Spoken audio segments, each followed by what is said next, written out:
Okay, so what are we covering in this NHS pension session today? We've got 6 main areas, but there are subsections within each of the areas. So we're just going to talk to you briefly about roles and responsibilities. And actually what I'm going to do there as well is jump out of the slides. So take the slides off the screen and show you something else, and then I'll put the slides back on the screen. But I'll let you know when I'm doing that so that you can check that you're kind of up to date. 2 seconds, everyone.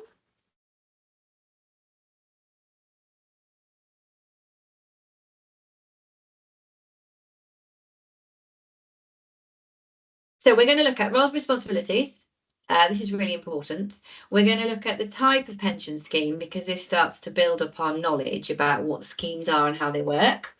We are then going to go into the NHS pension scheme in some detail. So we're going to look at how it works, how the pension builds up, what that might mean for you.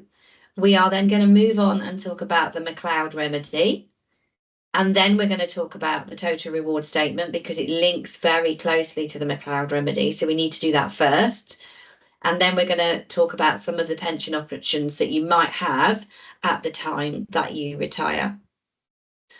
Okay, just bear with me, everyone. So if you cannot see the slides, similarly, if you cannot hear, which is going to be a problem, can you leave and come back? Because it needs to, you'll need to just kind of reset. Sometimes it's a local Teams issue.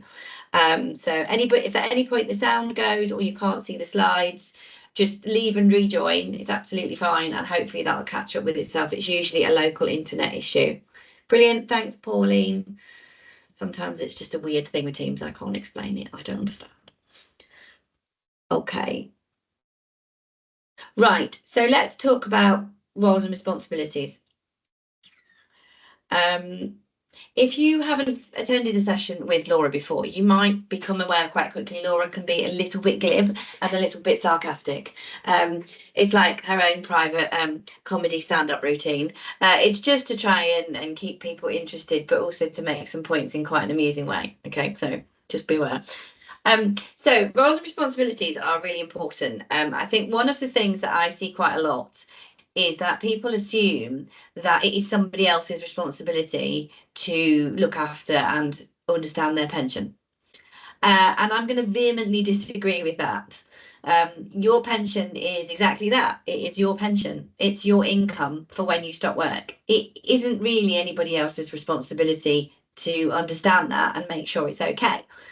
Having said that, there are different people that are involved in the process that do have a part to play, and we need to understand who those people are. We are very quick to blame certain parties if things are not going according to plan, and that might be right, but it also might not be. So we need to understand where does everybody fit in this process. So actually, the biggest involvement in the pension really is your employer. And actually within your employer as well, we can break that down into different areas within your employer. So it might be HR, it might be payroll, you might have a pensions team. Not everybody does, but some do. It might be your local manager. All of those come under the category of employer. Now, your employer has a number of different roles. They need to make sure you're in the scheme. They need to make sure they deduct the correct contributions from your pay. They need to make sure that they provide information about you to the pension scheme in order for the pension scheme to calculate your benefits and produce your total reward statement, for example. These are all responsibilities with your employer. HR will create the policies. So they will create flexible working policies, partial retirement policies, and so on. And then your local manager might also have some say over things like working patterns and so on. So there's quite a lot of work there that sits with your employer. So if your employer gets any of that wrong, then that isn't the fault of NHS pensions, for example. That sits with your employer. So a lot of this starts with your employer, and they definitely have a role or a number of roles to fulfill, and it's important that we understand that. Because whilst you all work for the NHS in either England, Wales, or Scotland, or possibly Northern Ireland, they're all separate employers. So it's like, for example, my husband works in the construction industry in the private sector, but each construction company is a separate company. Each will have its own policies and its own rules about certain things. And NHS trusts and employers are actually very similar. they will have their own set of policies and things. So therefore that is what sits with the employer. The pension scheme, of course, is quite a significant part of this. So in England and Wales, it's the NHS Business Services Authority, which we often refer to as the NHS Pensions Agency. In Scotland, it's SPPA. So I already know some of you are in Scotland because of your terrible weather that you've been having. Northern Ireland, it's HSC. So if I refer to the NHS pension scheme today, I'm just collectively talking about all of them, okay? But the pension scheme has a responsibility to make sure that they take the data and information provided by you and your employer, and that they deal with it in a responsible way to do things like update your pension statements, to run your calculations, to provide you with information on the website, and so on. Okay, so your employer has a responsibility to give them the right information, and the pension scheme has the responsibility to deal with it correctly, 100%. Okay. But it's your responsibility to check that. It's your responsibility to check that the correct pay contributions are being deducted from pay. It's your responsibility to check your statements every year, to look at your service, to look at your pay. That all sits with you. It's also your responsibility to use the tools and resources that are available to you to help you to understand what this is and how it benefits you. Now, I know that's really easy for me to say because sometimes the information isn't very clear, it's quite complex, and I'll be honest, I don't think the schemes are always very good in their communication style. So, you know, that's probably quite a glib statement to say, but ultimately it does stop with you. So that you do need to do some work into this. Now, you're here today, which is great. You may be on the Facebook group, which is also great. I'll give you a little statistic, so get your chat box ready. On average, people spend 8 hours researching their next summer holiday. So that might be looking at where we're going to go, when are we going to go, what's the weather like, which airport, what time are the flights, what accommodation, and so on. I've just done this for next year, and that's probably about right. By the time we've gone around the houses about 8 times. So knowing that, and then understanding that when you take retirement or access your pension, we will refer to that as your 25-year holiday. Okay, on average, that's how long you're going to live once you take your pension. Okay, how long do you think people spend over their entire lifetime researching their pension and their retirement? Go. 5 hours from Rebecca. Quick as a flash there. 15, 20, 6. 3 years, 16, 6, not very long. 1, 10, 2, much less than a holiday, 32, 0, 30. Partner says 10 seconds. Not long. Okay. Some of you are there or thereabouts. It's 4 hours. Your pension is your first or second biggest asset behind your house. So let me give you an example. Let's say I'm in the NHS pension scheme. I'm not, but let's pretend. And my NHS pension is £10,000 a year. And you might think, well, that doesn't sound very much. Yeah. But let's say I receive that for 30 years. That means I'll have had £10,000 a year 30 times, which is £300,000. But it increases every year by inflation. So it's probably more like £400,000. And in addition to that, I took a lump sum. So it's now like £430,000. That is worth 3 times more than my house. So my pension in that scenario would be my biggest asset.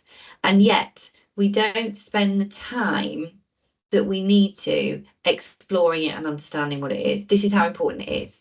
Okay, didn't tell you I was going to start with a lecture, did I? But it's actually super important. So you're here, it's great. Use the resources. I'm going to show you those resources now to try and help you. But before I do that, how many of you check to see if you're paying the right amount of pension contributions on your payslip? How many of you know where to look? How many of you know what your pensionable pay is? Well done, Julie. No? I'm not shaming anyone here. It's fine. Okay. So I'm going to show you a payslip. Now, again, this is an NHS England and Wales payslip for somebody who works in a trust. So if you work in a GP practice, your payslip might look different. If you work in Scotland or Northern Ireland, then it might look different. But the principle of what I'm showing you is the same. Okay, so visually it might be represented slightly differently. You've got a left and a right side to the payslip usually. The left side is what you're getting paid, and the right side is your deductions. So your deductions, for example, you might see PAYE, which is tax, national insurance, and then you'll also see your pension scheme contribution. So it should say NHS pension, it might say superannuation, something like that, and it will show a percentage. So that percentage is the percentage that's being deducted, and then next to it you'll have an amount. Okay, the percentage that you pay is based on your pensionable pay. Now I haven't got those to show you on the screen particularly, but then we've got them a bit later, or you can Google them if you go on to. I'll show you how to do that in a second. But you can find out what your percentage should be based on your pay, and you can check then that they're deducting the right percentages. So it's really important that you do check your payslip to check it's right, because payroll implement this, and payroll at the end of the day are people, and people sometimes make mistakes. So occasionally it can go wrong, particularly perhaps where people have had pay changes and things like that. So you do need to make sure that you've got the right amount that's been deducted. Okay, so do have a look at your payslip. You should look, I'm going to laugh because I know it doesn't happen, every single payslip. How do you know you've been paid the right amount of money if you're not looking at your payslip, particularly if you have flexible income? So perhaps you work extra hours or on social hours or things like that. How do you know you're getting paid the right amount if you don't check it? So you need to look at every single payslip. We need to be disciplined at making sure that we do that. Well done, Julie. Julie gets the gold star. Susan didn't know this. That's all right, Susan. That's why I'm telling you. So now you do know. My daughter, she's 17. She works for Marks and Spencer's on a weekend, and they've recently changed from paying them weekly to paying them monthly, which is fine. But of course, she does lots of extra shifts. So we've got to keep a spreadsheet at home to make sure that, because if she does an extra shift in a month after payroll's been run, it won't be reflected in that month, it's reflected in the following month. So we have to keep a running spreadsheet of when she's working so that we can check that she's been paid the right amount, otherwise we wouldn't know. So we need to be really good at making sure that you've earned that money. You need to make sure that you're getting paid the right amount, but also that your deductions are also correct. So anything that you're paid should be on the left, anything that's deducted should be on the right. Okay. So here's Mia, look, classic example. 2 years ago, she noted that the mistake had been made, contacted payroll, they said no, but at the end of the financial year, she's now been refunded. So there you go. It's really important that you check your payslip. So that's not good, Mia, but it's good in a way. So how do I know how much should be going out? So Maria, as I've just said, you can check on the website. I'm going to show you in a second that if you just Google NHS pensions contribution rates, it shows you a table. I'm going to do it so you can see in a second, so you know how much it should be. So you should always just check everything. Now, Maureen's asked a really good question here. Some of my pay is not pensioned and I have no idea what is and isn't. No. So not everything is pensionable. So I can give you a broad description. Your basic pay is pensionable. Okay. If you work on social hours, you get that extra on social hours payment. That is also pensionable. The on-call allowance or extra payment that you get is also pensionable. If you work extra hours and you're full-time, so overtime, that is not pensionable.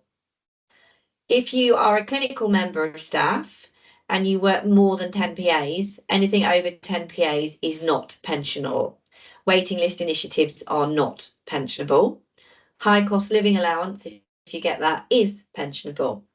So it just depends on what you're doing. But you're right, some of your pay is pensionable and some of it's not. So a PA, Joe, it's for clinical staff, so more like consultants and doctors, and a PA is a programmed activity. So 10 programmed activity is effectively full-time. So if a clinician, which a lot do, work 12 activities, they're working 2 extra, those 2 extra are not pensionable. Okay, that's what that means. Jackie, yes. So if you're part-time and you work additional hours, then anything up to full-time hours is pensionable. Yeah, that's right.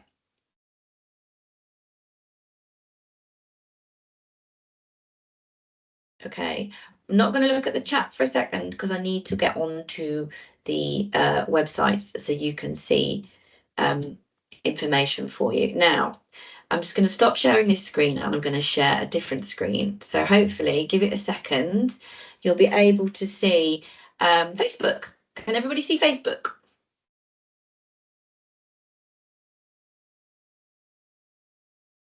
Yeah, okay, perfect. Now, this is my Facebook. You might notice that for those of you who don't know, this is our Facebook page that we run for you. Now, my view of this is going to be a little bit different to yours because you won't get this funny menu on the left-hand side. That's what I get for having super special powers that you don't have. But this main part is what you can see. Now, if you look at it on your phone, it might look a little bit different. This bit might be orange, but essentially it's the same sort of thing. Now, our Facebook page has been created to provide you with a lot of support. It's you get that through people asking questions. So you can see we've had questions today and us responding to the questions or other people responding, providing support, which is lovely. It's a really nice community. And that's quite reactive. We also have a featured posts section where it's stuff that I've written or a video I've done, basically, which gives you information about certain things. So you can see I've done one about webinars there. I've done one about making sure you use the resources. I've got pensioning ones here. I've got changes to hours and what that means. I've got things about Urbos. I've got all sorts of different things in the featured posts section. So you can use that and you can scroll back. The other thing you can do is you should have a magnifying glass. Now, if you click on the magnifying glass, you can search the group. So if I search, because people were asking me about lump sums today, if I put 25% lump sum, for example, if I want to know more about that, then it will bring up all the posts about lump sums, and you can filter them at the side, so most recent, date posted, and so on. So you can see here, then it takes you to a post that I did in January that takes you towards you all about the tax-free lump sums and things like that. So quite often you do hear me nagging saying use the resources that are there, and that's because there's quite a lot that are there to help you. So you can see the things that people have asked and the answers, but you can also see posts that we have done that explain things for you. So another one that's quite hot at the moment is partial retirement.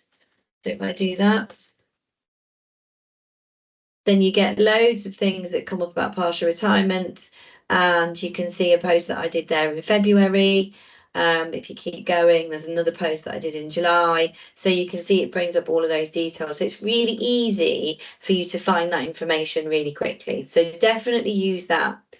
The other thing then is how many of you use your pension scheme website? I don't mean the TRS or the pensions portal. I mean, how many of you go on to the pensions website to look for information?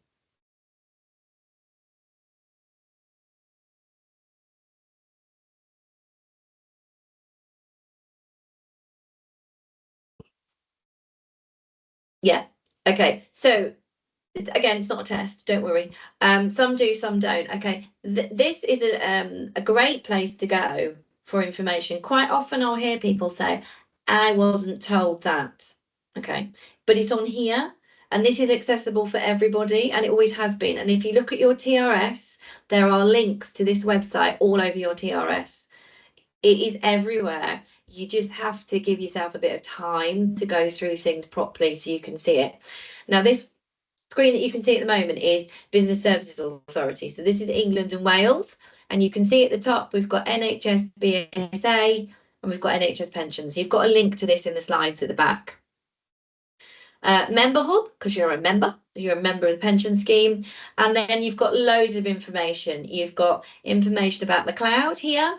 You've got current processing time for pensions. Let's not talk about that. You've got the member guides. So these are dead good.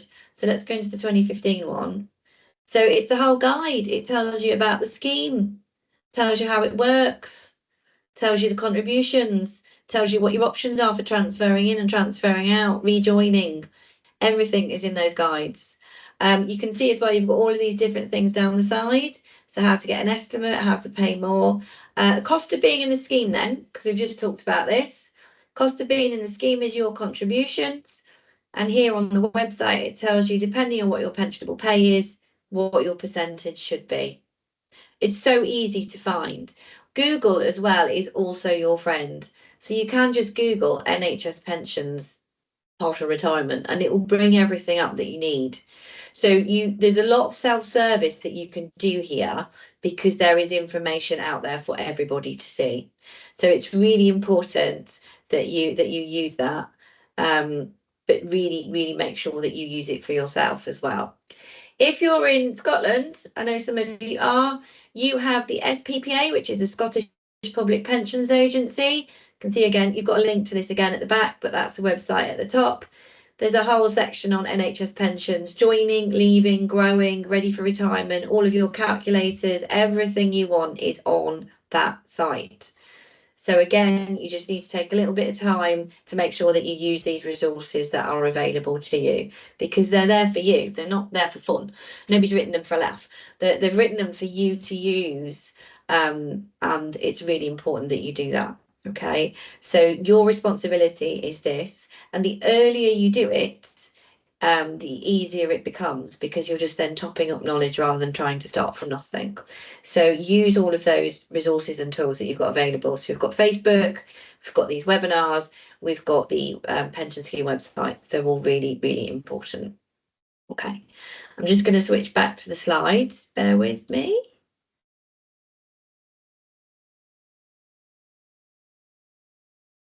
Okay, if the slides come back up for everyone. Amazing, thank you. I'm pretty convinced they do, but I just like to check everybody can see what I can see. Brilliant. So does anybody have any questions there then before I move on into the pension scheme stuff? High fives, yes, yeah. Joe, I'm employed by a uni as a clinical academic. You can access these websites. These websites are in the public domain. You don't have to log in for any of these. So you can just Google it and you should be able to find it. You can absolutely access it.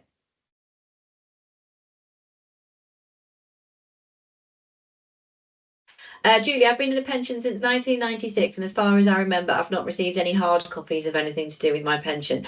Early on, I would have said you should have done. Can't speak to why that did or did not happen, but now it's all kind of done electronically, which we're going to come on to in a little bit. So, but if you want a hard copy, you can just ask for a hard copy. There's no rule that says you can't, and if you ask, they provide. So you can do that. So I'm coming on to TRS.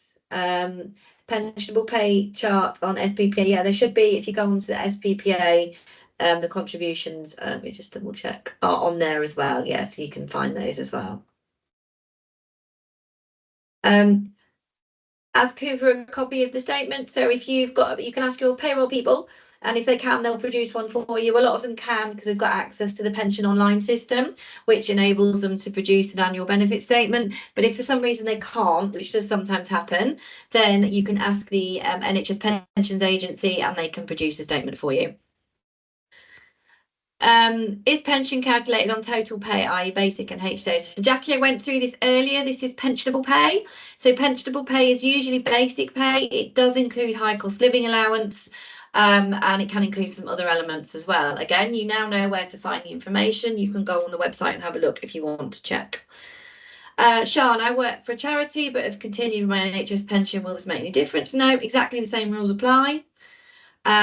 If you've worked in Scotland and England, do you need to check on both sites? If you have not transferred your pensions together, Jerry, then they will be separate. So yes, you will have Scotland things and England's things, so you will need to look at both.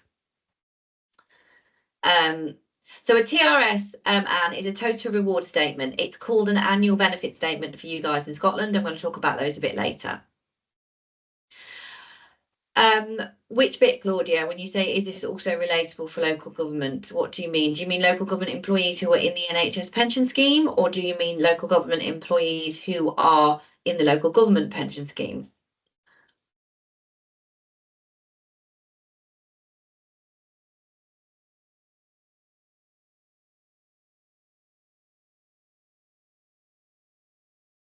Let's see if she comes back to me on that in a minute. Right, let's move on because I'm conscious of time, but it's quite an important bit. It's quite important that you understand your role and responsibility, your employer's role and responsibility, and also where you can find information to help you. Because you shouldn't ever be rushing into any of this. We should be making sure that we give it sufficient time. So let's talk about types of pension. First thing I want to talk about very briefly is your state pension. Okay, so your state pension is totally separate to your NHS pension.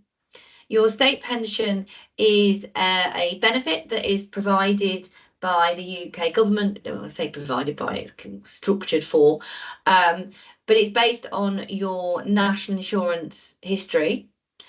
Your state pension is payable from your state pension age, which for most people at the moment will probably be 67. For anybody like me who was born after 1979, it is currently 68.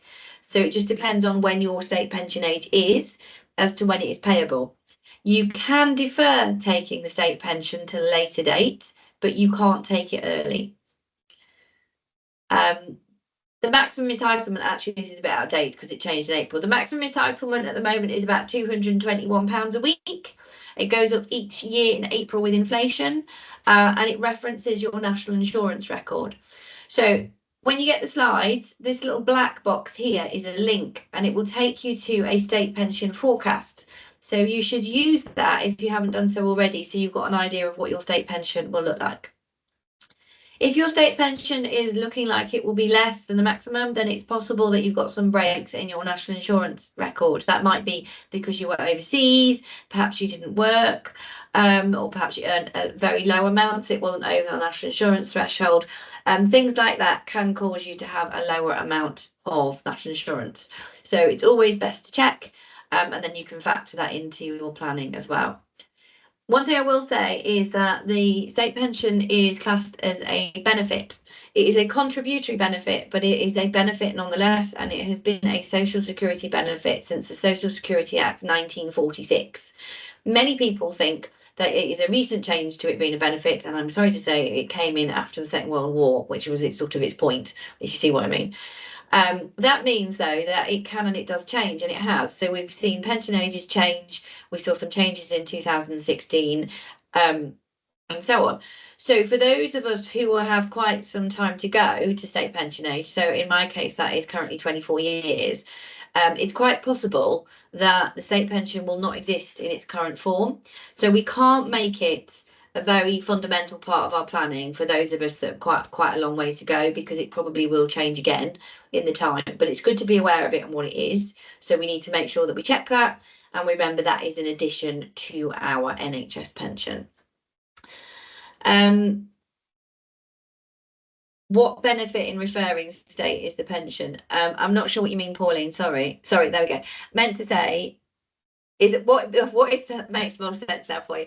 What is the financial benefit in deferring state pension? Okay, so if you defer the state pension, then they will increase it by an additional 5% for each year that you defer it. To be honest, it's not really worth it. They used to pay you a lump sum if you deferred it, and that was quite good, but that changed in 2016. So to be honest, I don't really know why anybody would defer it. It's not really a great thing to do. So just something to think about there. Maternity leave, Joe, shouldn't affect it. No, because even if you're on statutory maternity leave, your statutory maternity leave is a benefit, and where you're on a benefit, it counts as a credit towards your NI history. So that wouldn't make any difference. Sometimes what we've seen, particularly like in my mum's generation, is that mums would take time off work to look after children, and that would be a gap. So it just depends on the circumstances.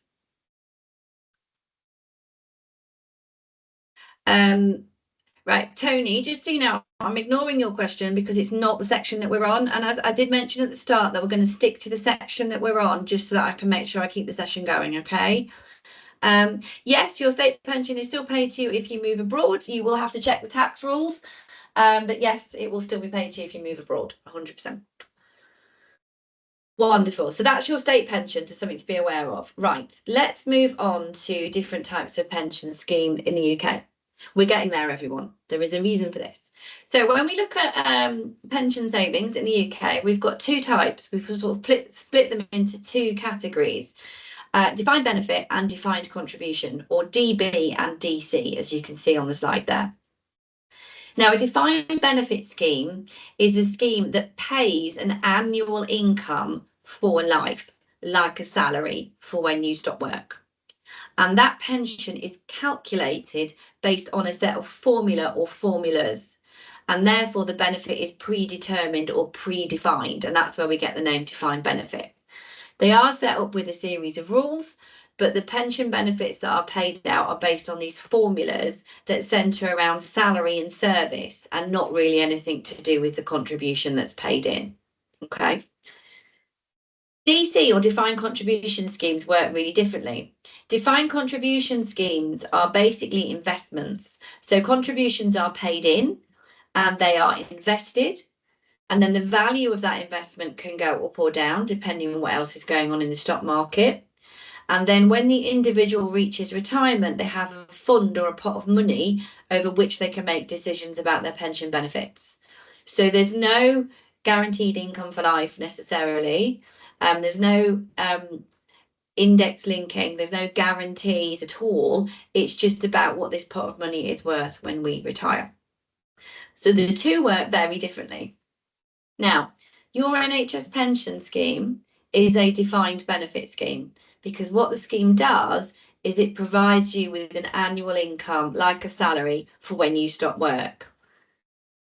It's very difficult to find a defined benefit scheme now outside of the public sector. And the reason for that is because they are just too expensive. So private sector employers have generally shut them all now because they cannot afford it. So mainly in the private sector, or if you've got a personal pension or a SIP or a nest or anything like that, they are these defined contribution options where there is an investment fund and there is a pot of money. Now, what sometimes happens is that, let's say that I'm now married, and let's say that I look at my husband's defined contribution pension and it says he's got £100,000, and I'll think, well, that's loads, isn't it? And then I look at my NHS pension and it says it's £10,000 a year. And I'm like, well, he's got loads. My NHS pension is rubbish, isn't it? And I'm like, well, no, because I'm going to live for 25 years, remember? So that means I get about £250,000, £300,000 out of my NHS pension. He's got £100,000 to last him for as long as he lives. And who knows how long that's going to be. But if we assume he's going to live for 25 years as well, then really, he's got less than £4,000 a year compared to my £10,000 a year. People make the mistake of trying to compare the two, and you cannot, because they are very different things. But what I can tell you is that defined benefit schemes are incredibly valuable and are really difficult to replicate outside of the public sector. So that needs to give you a really good bit of reassurance about just how strong this benefit is, because it's so important. Okay. And I know, because we work a lot across the NHS, there's a lot of low morale at the moment, a lot of burnouts, a lot of people have had enough, feeling undervalued and so on. For me, the pension can help a little bit with that, because it is so generous and it is really up there, and that's really important. I would literally chew my right arm off to have a pension like this. Everybody says, oh, you work in pensions, you must have a brilliant pension. I'm like, no, we have rubbish pensions. You know why? Because we know how much they cost. So so just be really proud of the pension that you've got, and then let's really dig into it and make sure that we really understand the value of that benefit for us. Hello, Sue. Could anything happen to this pension, i.e. the government decide to change it or cancel it? Okay, well, they're not going to cancel it. I can tell you that now. It can change. We've seen that, haven't we? We saw that with the introduction of the 2015 section, but it doesn't change what's already there. It's just changing. If it changes, it changes going forward. I honestly Can't see why they would do that though now, after everything we're just going through with McLoud. But it's not impossible to say that in 10 or 15 years, they might say, right, new pension builds up now is going to build up slightly differently, like they did when they brought in the new section, of course. But they don't go back and change what you've already built up, no. So to just be aware of that. Okay. Brilliant question, Sue, thank you. So let's look at our NHS pension then. So it is this defined benefit scheme, as we said, which means that you'll get like a salary for when you stop work. It's an income for life that is index linked. That means it increases each year by inflation, which is also really valuable. But it's not just that. There are a lot of what we call ancillary benefits. So for example, there's life insurance for if you die in service. So there is a lump sum payable of 2 times your pay to your beneficiary in the event of your death in service. That is included within your membership of the scheme. There are also dependent benefits payable to those people who are financially dependent on you at the time that you die. That can be adult and or children, subject to certain criteria being met. Your employer pays most of the contribution cost, okay? So you pay a contribution and your employer also pays a contribution for each of you to be in the scheme. At the moment, the employer contribution rate is just under 24%. So whatever they pay you in pensionable pay, they pay another 24% or just under into the scheme for you to have this level of benefits. So think of your contributions a bit like a membership fee, and for that membership fee, you're getting all of these different things. Okay, and that's kind of how the scheme works. So Nikki's asked a really good question. How do we nominate the person for this life assurance? So Nikki, with your newfound skills of looking at the NHS Pensions website, if you go on there and look under forms, there is a death benefit nomination form, which is a DB2. So Delta Bravo 2 form, and that is what you need to fill in to nominate someone. If you are married and you want your spouse to receive the lump sum, you do not need to do a nomination. But if you are married and you would like to leave it to someone else, so grown-up children perhaps, next door neighbour, cat, whatever, then you would need to do a nomination form. If you're not married, then definitely do a nomination form. You can change it at any time, but definitely make sure that you've got a form in place. Okay, any benefits paid like that are paid under trust from the pension scheme, so they are not included in any inheritance tax shenanigans, and they are also excluded from probate and other boring stuff that takes ages, which just means really that it's paid quite quickly to those who would probably need it. So really do make sure you do that as well. Hello Lisa, what if I am married but separated? Do a form, because if you don't do a form, because you're legally married, then your spouse would still get it.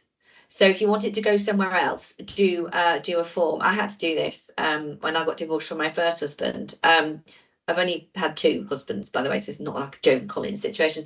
I'm really bad at filling in forms, but it's amazing what you can do with the right motivation. So definitely do a form if you're separated and you want the money to go somewhere else. Otherwise, legally, because you're still married and you haven't done a form, it will go to them. Joe, is there any survivor's pension once we take the pension, or is it just end when we die? No. So whenever you take the pension or not, when you die, there is survivor's pensions payable subject to the criteria being met, which is spouse or partner and children under the age of 23 or unable to work due to permanent physical or mental disability. And they just carry on forever. Will the nomination change if you get married? Only if you change it, Brian. What about partner plus adult children? So you can nominate who you want, Jackie, but where you nominate more than one person, make sure that you put a percentage next to how much you want them each to have, and make sure that adds up to 100. You might be surprised. When your nomination is actioned, you should get a confirmation letter, but it should also appear on your next update of the annual statement. And for those of you who are currently on the portal in NHS England and Wales, it should appear on there. It can take a while. It's not instant, I'll just tell you that. Is the partner nomination separate for unmarried couples? Yes. So if you are not married and you have a partner, the partner nomination is for the partner's pension, not the lump sum. You still need to do a death benefit nomination form for the lump sum, but you would need to do a partner nomination for the pension. Lynn, if I claim my pension for 5 years, then pass away, will my daughter be entitled to any money? I'm going to assume adult daughter, and I'm going to say no. So once you have accessed your pension benefits and you've had your lump sum and your pension, then there is in theory a lump sum payable, but it takes off the money that you've already had. So in most scenarios, when you die and it's been more than 5 years, there is nothing left to be paid at that point. Nominee lives abroad, that is not a problem here. You still nominate them in the same way. If the child is over 23, as I've said, there is nothing for them because the scheme will not deem them to be a financial dependent. Think of it like an insurance policy, that's what it is. Claire, if you aren't married or have a partner and no children, am I right in thinking the pension dies with you? The pension does, but you can still nominate someone to receive a lump sum. Jacqueline, I wanted to change who receives my pension from my husband to my daughter, but I was told I couldn't do it, only death in service. That's right. So the scheme rules are pension payable to partner or spouse at a certain percentage, plus pensions payable to children under the age of 23. If you don't have a partner or spouse and you don't have children under the age of 23, then it stops. Like I say, it's like an insurance policy. And before we all go with that, it's not fair. I don't make the rules, but also what the scheme was set up to do, the scheme's primary purpose is to provide you with a retirement income, okay? It does have these ancillary benefits, which act as like an insurance policy to protect those people who are financially dependent on you. Okay, so spouse and partner, because you live together, so you are financially intertwined and they would suffer if they lost your income. Children under the age of 23, because their earning capacity is probably quite low or limited at that point, so they are financially dependent. It's not there to provide an income to someone else just because you die. It's about your financial dependence. So it does mean if you don't have any, then the pension does stop, and perhaps you may not have got as much overall benefit out of the pension as somebody who does. On the other hand, you might live for 30 years receiving your pension and somebody might die after 2. So, you know, it's all about the different circumstances. But what I can say is you will always receive much more back in benefit than anything that you've ever paid in. Okay.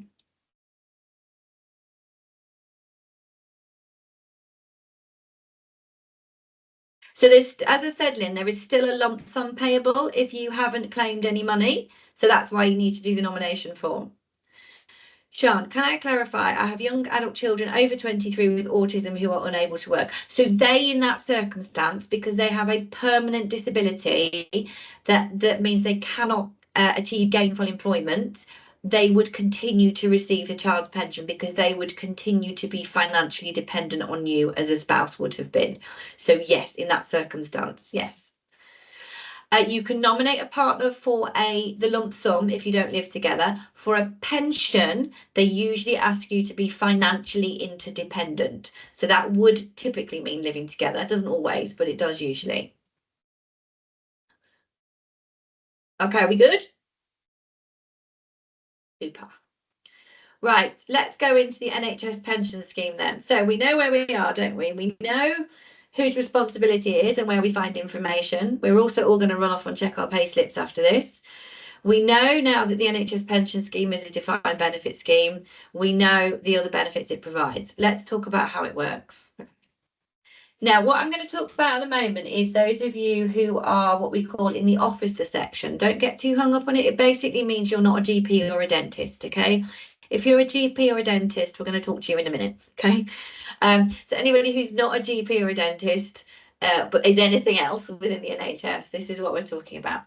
Now, you have 3 sections currently in the NHS pension scheme. We've got 1995, 2008 and 2015, okay? Now, the 95 and 2008 sections are what we call final pay or final salary sections. And the 2015 section is what we call a care section or a career average revalued earnings, or career average for short. Now, the section that you initially joined will depend on when you joined the scheme. So if you joined the scheme at any point before the 1st of April 2008, even if it was before 1995, you will be in the 1995 section. I will say this, NHS pensions have a terrible naming convention for the schemes, but anyway. So if you joined before the 1st of April 2008, you will have joined in the 1995 section. If you join the scheme between the 1st of April 2008 and the 31st of March 2015, you will have joined in the 2008 section. And if you joined at any point after the 1st of April 2015, you will have joined in the 2015 section. Okay. Now, when the 2015 section was introduced, you will be moved across into it now, basically. So most of you will have two sets of benefits. You might have some in 95 and some in 2015, or some in 2008 and some in 2015, for example. We're going to talk a bit more about that in a minute. Just to note as well, if you joined in 1995 section, when the 2008 section was introduced, you were given the opportunity to swap into that section if you wanted to. And you were actually given that opportunity twice. Varies a little bit from nation to nation, but around about 2010-11, and again around about 2014. If you did not do that, then you will never have been in 2008. You will have just been in 1995. Okay, your statement, whether it's your total reward statement or your annual statement, will tell you which sections you are in. Okay, you should be able to identify it from those. Now, as I said, these two sections, 95 and 08, are what we call final pay or final salary, and we know there's a formula. We've done that now, don't we? And you can see we've got a fraction. We love fractions in pensions. They are so much fun. So you can see that for 1995 section, this is how we calculate the pension. It's 1/80th, so 1 divided by 80 times by pay times by service. Now, the service is the length of time that you've been in this section for, but reduced for any part-time working or unpaid leave. So it doesn't include the time that you've been in the 2015 section. It's the length of time in this section for. Pensionable pay for the 95 section is usually the pay in the last 12 months, because for most people that is the highest, but it does look back at the previous 2 years to see if any of those were higher. It is for both of these sections. I need you to sit up now and pay attention, because I end up saying this about 187 times each session. For both of these sections, the final pensionable pay, or the pensionable pay, is the full-time equivalent pay. So if I work part-time, it uses the pay I would be earning if I worked full-time. Okay, so if I now want to reduce my hours and therefore get paid less, it does not affect my 1995 or 2008 pension, because it uses the full-time equivalent pay. Previously, before we moved into 2015, it would have reduced the service, because remember, it's actual service reduced for part-time working, but I'm not putting any more service into those sections now, because I'm now in 2015. So changing hours up or down does not impact on 95 or 08 anymore. Okay.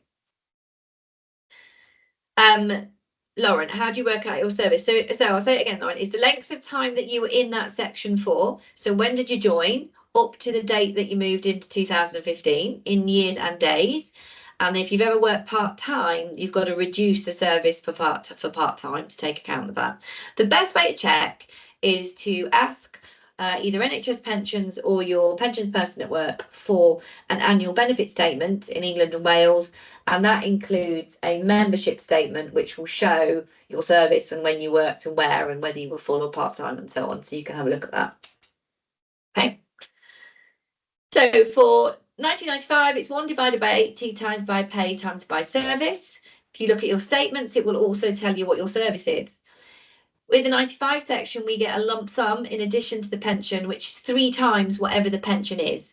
So if we calculate that my pension is £10,000 a year, then my lump sum is 3 times that, and it's £30,000. Okay. 2008 is quite similar, but we've got a different fraction here. We've got 60ths. So is a 60th bigger or smaller than an 80th?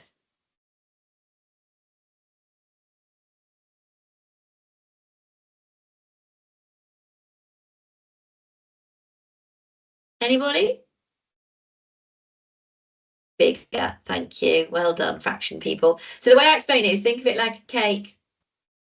So if you have a cake and you cut it into 80 slices, and then you have the same cake and you cut it into 60 slices, the slices, when you cut it into 60, are going to be bigger, aren't they? Because there's less of them. So a 60th is bigger than an 80th. So it's 1 divided by 60 times by pay times by service.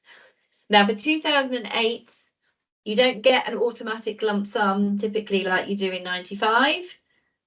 But what you can do is choose to swap some pension for a lump sum, and that is called commutation. Okay. I've also got a slide there that explains the definition of the pensionable pay in case you missed it, so you can read that in your own time. 2015 section then is what we said, it's a career average scheme. So this is the same for everybody, whether you're a GP, a dentist, or everybody else. And what this means is it's still a defined benefit scheme. So we still have a formula that calculates the benefits, but it works in a slightly different way. Now you can see here our fraction is 1/54th. So is 1/54th bigger or smaller than an 80th?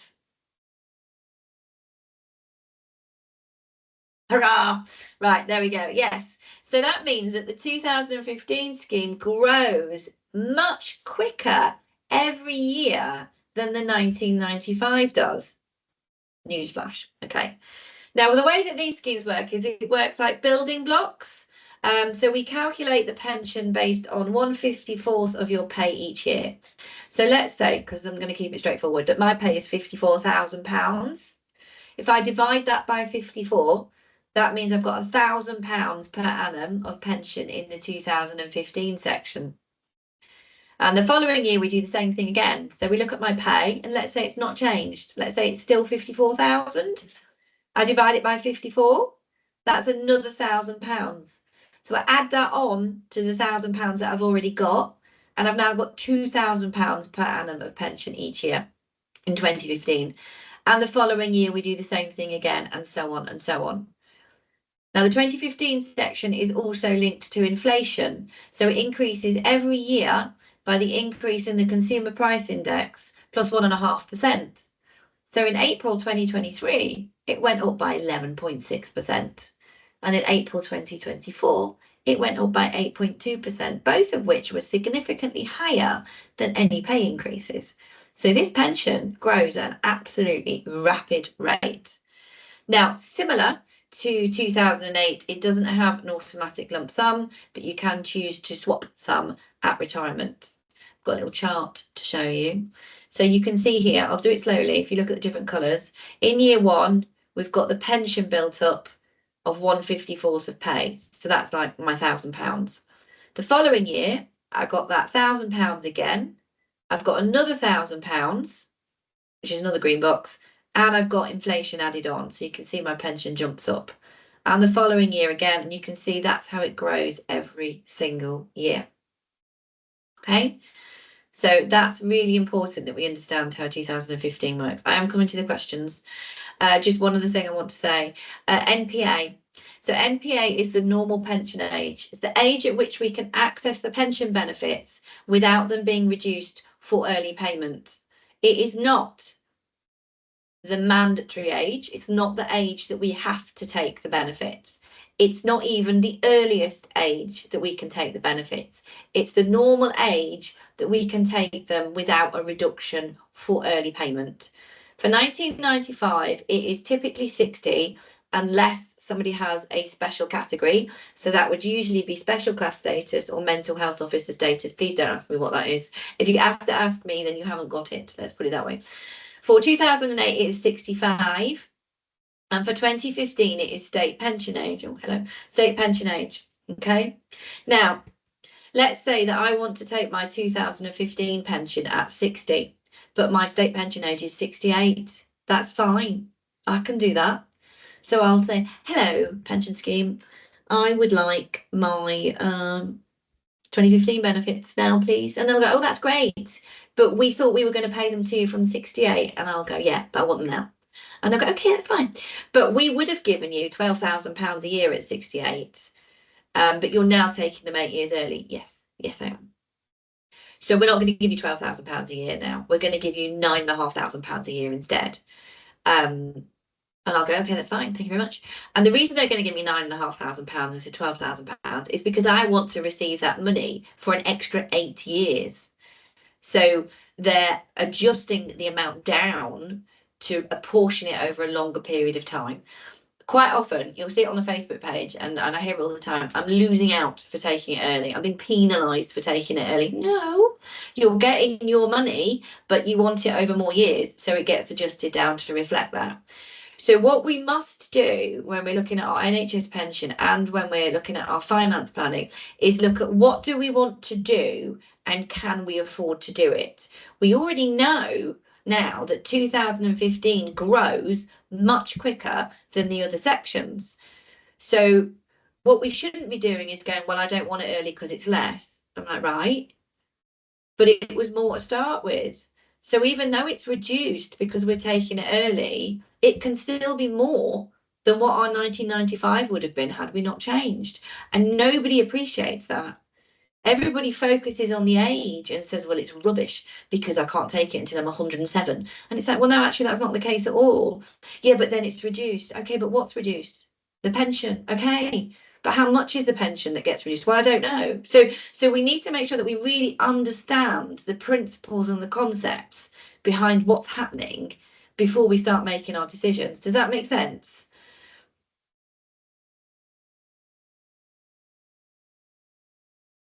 Yeah, okay, brilliant. So we've got it right. I'm going to come to the questions now and then we'll talk about McLoud. Okay, so going backwards because we've got some. I currently pay for additional pension in the NHS.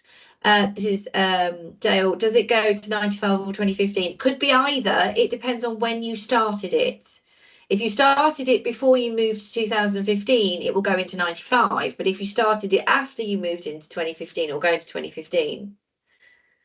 Hello, Sharon. I've been in the NHS on and off since 1989 and moved to a number of trusts and agencies until 2009 on my ESRTRS England. It says I started in 2003. Oh, shouldn't my various employers have enrolled me each time I started? Yes, but they may not have done. And you need to really dig into this because you'll need to try and find the missing service. Now, the problem that you're going to have is that NHS pensions need evidence. So the evidence isn't you saying, hello, I should have been in since 1989, because anybody could do that. You've got to be able to produce contracts, pay slips, confirmation from the employers. So you need to really start digging into that, Sharon, so that you can get that back. Assuming, of course, that you did pay pension contributions each time that you move trusts. And sometimes you might not have done. So it's going to come down to that as well. 5 years, 4 months out, however, was in the LGPS. Do I have to qualify for McLoud? You should do, yes. Bigger, bigger, bigger, bigger. Okay. So Jill, I have 13 years reckonable, but I count 18 years paying in. Is this due to part-time working for some years? Yes, probably, Jill. I mean, difficult to tell without knowing specifics. But remember, it's only your service up to the date that you moved into 2015. But yes, if you ever work part-time, it gets reduced down. This is why looking at our service record is really important to make sure it's all there, particularly because at the moment, like in recent years, they've got quite a fancy way of providing data to the pension scheme, like it's all electronic. But years and years ago, so like what Susan was saying there, it would have all been paper. So things did go missing, and you might find you've got a service missing. And this is why it's really important to check. Is the final salary based on pre-tax or post-tax? It's based on your pensionable pay, Jackie, that we talked about earlier. Pensionable pay, which is pre-tax. Jackie, I asked NHS Pensions for an annual statement and it was wrong. I told them and they never got back to me with a new one. Okay, see if you get a new one this time round and let's see what happens. Tracy, I'm going to talk to you about that in a minute. That's McCloud. So is the 2015 pension better than the others? Great question, Julie. The answer is it might be, it might not be. It's really specific to individual circumstances. If I had £1 for every time somebody said 95 was better than 2015, basing that on nothing other than their own bias, I wouldn't be sat here now. I can tell you that much. For some people, yes, it's better. For some people, no, it's not. But whatever the difference, it's quite small. In most cases, it's not life-changing differences. So if your 2015 is a bit worse, it'll be by less than 5%. It's really small, and that's what people need to appreciate. These changes are not life-changing things, really, in most cases. If you work really, really late and you don't access any of the pension till really, really late, then it could actually be significantly better. It just depends. The message that I want to get across is you don't know. You don't know which is better until you look at the numbers, which we'll come on to with McLoud in a minute. Gary, so if someone stayed in 95 rather than moved to 2008, does that mean they are worse off their plan on working to at least 65? Probably yes, but we can't change the decisions that we made at the time. What it does mean, though, Gary, is we should look at accessing the 1995 from 60 unless we're expecting a massive pay increase. Because remember, we can take 95 at 60 without a reduction. So why would we not? Particularly now there's different ways that we can do that and to continue working. So they're the decisions that you have to really look into to work out.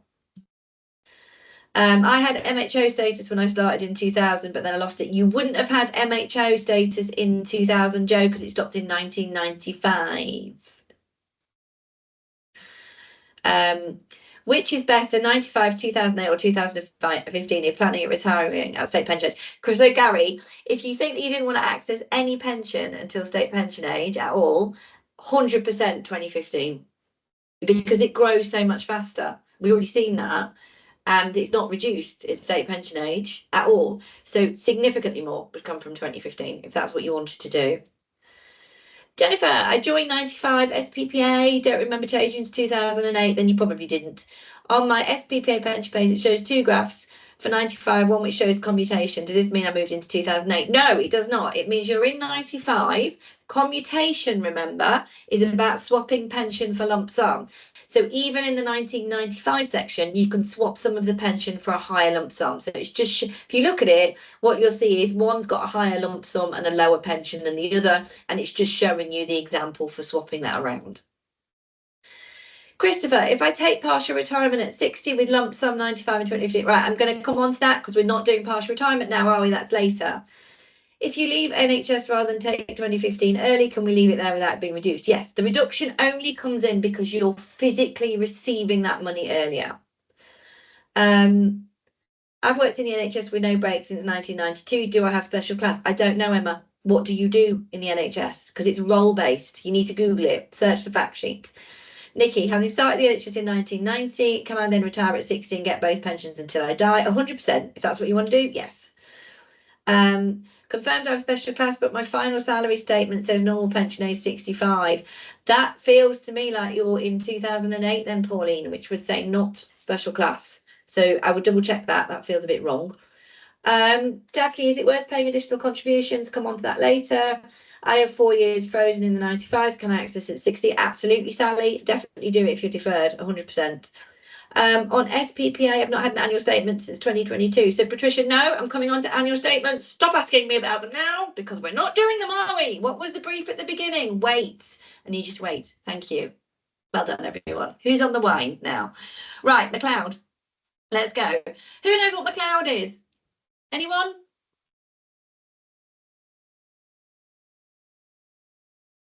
Excellent. Who knows what it means? No idea. Completely admire your honesty there, Anne-Marie. Brilliant. Excellent. Okay, so we all heard it, haven't we? We've all heard and seen the words. Nobody's quite sure what it is. Right, quick history lesson for you.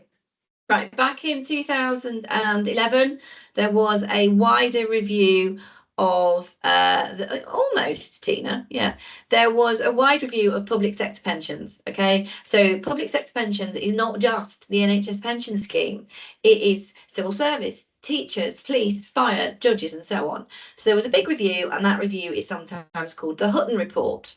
And that report recommended some changes to the public sector pension schemes and effectively the new sections, the 2015 sections. And it was about sustainability and fairness. for lower paid workers, actually. So there you go. Now, the problem with that, though, is that when the 2015 sections were introduced, and remember they were introduced across all of the public sector pension schemes, they were not introduced in the way that the report recommended. So the report said, bring it in for everybody at the same time. Please don't try and bring it in for some people and not for others. So naturally, what they did was try to bring it in for some people and not for others. And that is what caused the problem. So when the 2015 section was originally introduced, it affected those people who were a member of a public sector pension scheme before the 1st of April 2012. Okay. And if that was you, if you had more than 13 and a half years to your normal pension age, then you were initially moved into the 2015 scheme on the 1st of April 15. If you had between 10 and 13 and a half years to your normal pension age, then you were moved into the 2015 section, but probably at a later date that was based on your date of birth. So sometime between 2015 and 2022. And finally, if you had less than 10 years to your normal pension age, you did not move. You remained in the original section. Now, can we all see what the problem is with that? It was age discrimination. So Judge McLoud was a member of the Judicial Pension Scheme. So people quite often think it's called the McCloud ruling after Judge McLoud, who was the residing judge in the case. Was not true. Judge McLoud is a member of the Judicial Pension Scheme, and she raised the legal challenge that the way in which the schemes had been implemented was discriminatory on grounds of age, which of course it really very clearly is, isn't it? Firefighters were also doing the same, and that was the Sargent case. So after long protracted legalness, in July 2019, the Court of Appeal agreed with that position. And so the Treasury Department within central government have been responsible for implementing a remedy that removes the age discrimination. So this is not an NHS pension scheme issue. This is a public sector pension scheme issue. Okay, it's not the fault of NHS pensions. That's really important that we understand that, because they are really suffering as a result of this as well. So that's the McLoud ruling, and that's what it is. So essentially what we've got to do is we retain the 2015 schemes. Nothing has been found to be wrong with the 2015 schemes themselves, just the way it was brought in. Okay. So what is happening at the moment, and this is where you're going to start talking to me about your TRS. Remember, I don't care because we're not on the TRS section, okay? So before the ruling, basically you would have probably been in 95 or 08, and a big chunk of you would have moved across into the 2015 section on the 1st of April 15, or possibly a bit later. The legislation to confirm the ruling came in October last year. So although we got the Court of Appeal position in 2019, we only got the legislation, because it's quite a significant undertaking, as you can imagine, in October last year, which is just less than a year ago. Okay. Now, what's going to happen, or what is happening, or has happened, is that your service is rolled back so that you will look like you have continued in the 95 or 2008 section up until the 31st of March 22. I will very briefly mention the TRS at this point. Those of you who have managed to get an updated statement from SPPA, or an updated statement from your total reward statement, or an estimate, it will show you that. It will show that you're in your 95 or 2008 section to the 31st of March 22. Those of you who haven't got a statement yet, it doesn't mean it hasn't happened. It's just they haven't done your statement yet, but yours will also show the same thing. And they will therefore be treated as having joined the 2015 section from the 1st of April 22. Okay, and that is called rollback. You get no choice about that. That is happening automatically. Okay, so as I say, you will see it on your statement, or you will start to see it on your statements. There's more. When you then retire, whenever that is for you, in theory, what is going to happen is you will be given two sets of figures. Let's call them A and B in England and Wales. Scotland is calling them 1 and 2. Okay. A, or 1, is what we've just said. It is your pension benefits up to the 31st of March 22 in your original section, and then the 2015 section thereafter. Option B, or 2, is your original section up to the 31st of March 15, and then the 2015 section from the 1st of April 2015. So you will get both sets of figures, you will look at those figures, and you will determine which option is best for you, and you presumably will choose the better option. That is how it is going to work in principle, but remember, we are still implementing it. So we don't have all of this in place quite yet, but progress is being made. In terms of your timeline, since October, any retirement estimates have shown the rollback. From 2024, so from this year, your total reward statement or your statements within SPPA and HSC will also show the rollback position. So for those of you who have them, that's what it shows. Look at the dates. Look at the date up to for 1995 and date from for 2015. If yours hasn't been updated yet, don't worry, it's happening. The intention then is that from 2025, the total reward statement and the annual benefit statement will show both option A and B, or 1 and 2. So it's coming in gradually, okay? And then you'll be able to see both positions. So you need to be patient, it is coming. What I will say is that you make the comparison of the two options in principle when you take your benefits. You do not know which is better until you do that comparison. Lots of people make an assumption. Sometimes that assumption is correct. Sometimes that assumption is incorrect. So you do not know until you get the figures, okay? For all the reasons that we talked about before, 2015 grows a bit quicker, but it is reduced for taking it earlier. So how old are you? What's happened with your pay? All of those things you do not know. You need to wait and you need to see the figures, okay? It's really important that we understand that. So I'm going to come on to McLoud questions, and then we're going to look at the total reward statement.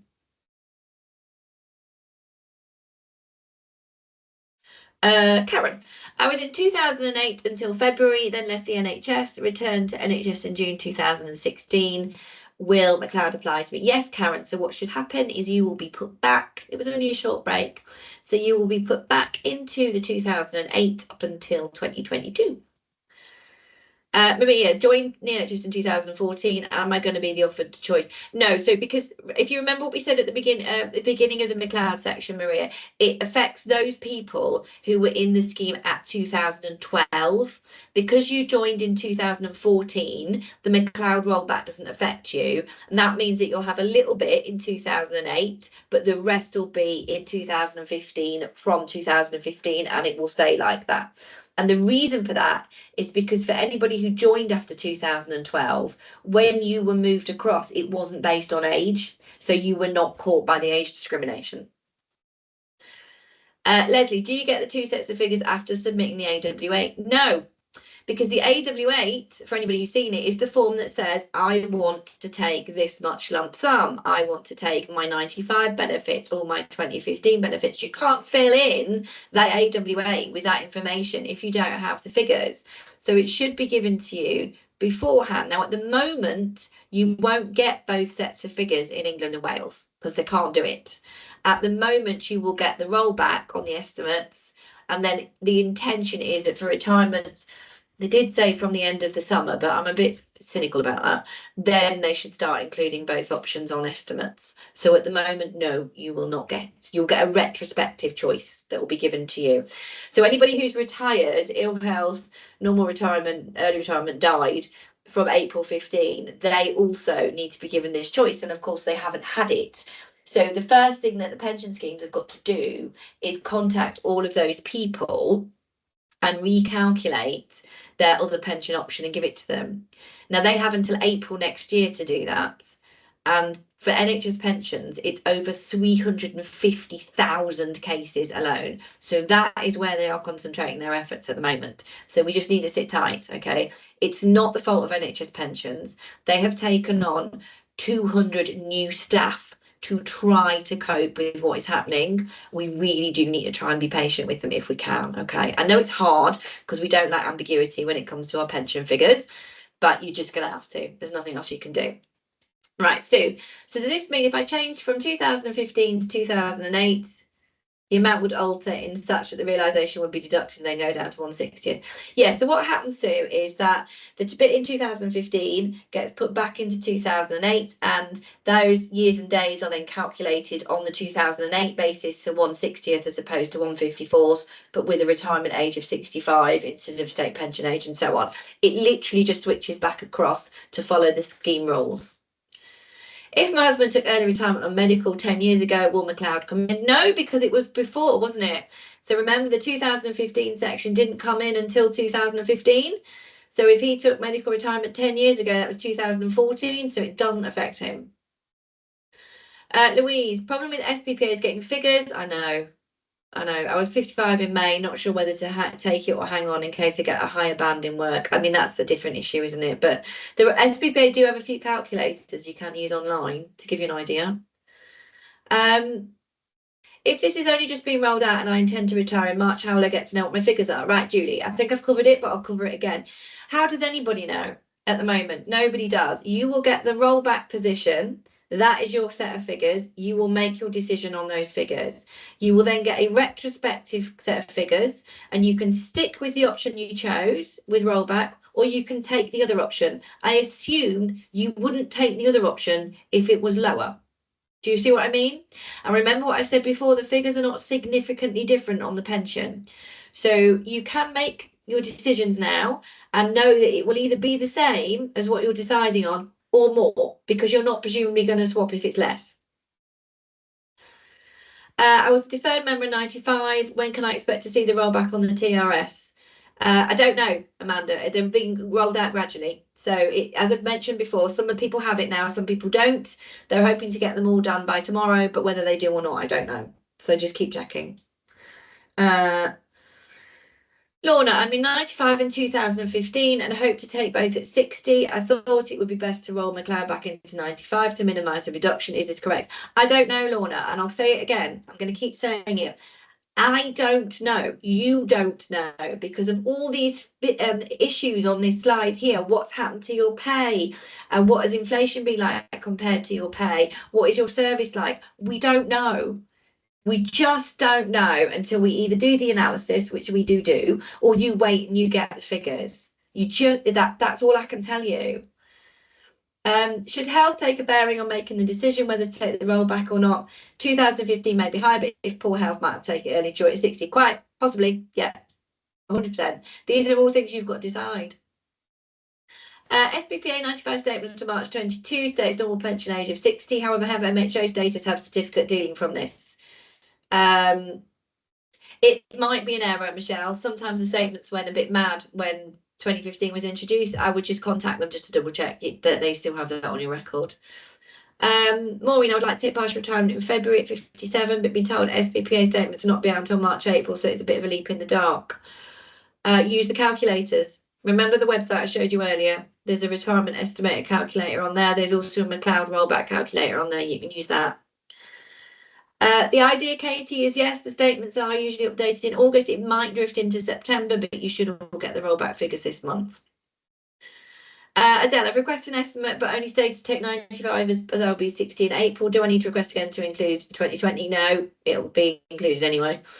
If a break is over 5 years in 95, but put into 2015, but was in GLPS during the 25-year break, it should still get rolled back, but only if NHS Pensions know that you have the LGPS membership, so they should write to you about that. Again, be patient because it's coming. It's just prioritising at the moment.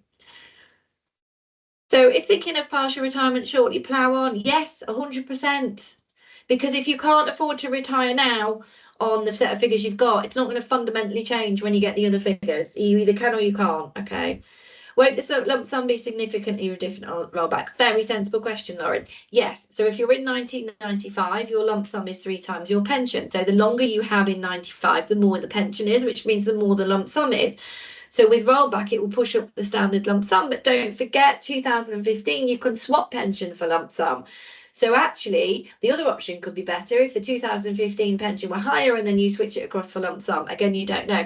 Some people also don't want the higher lump sum, they want the higher regular income. Those are the things you've got to decide.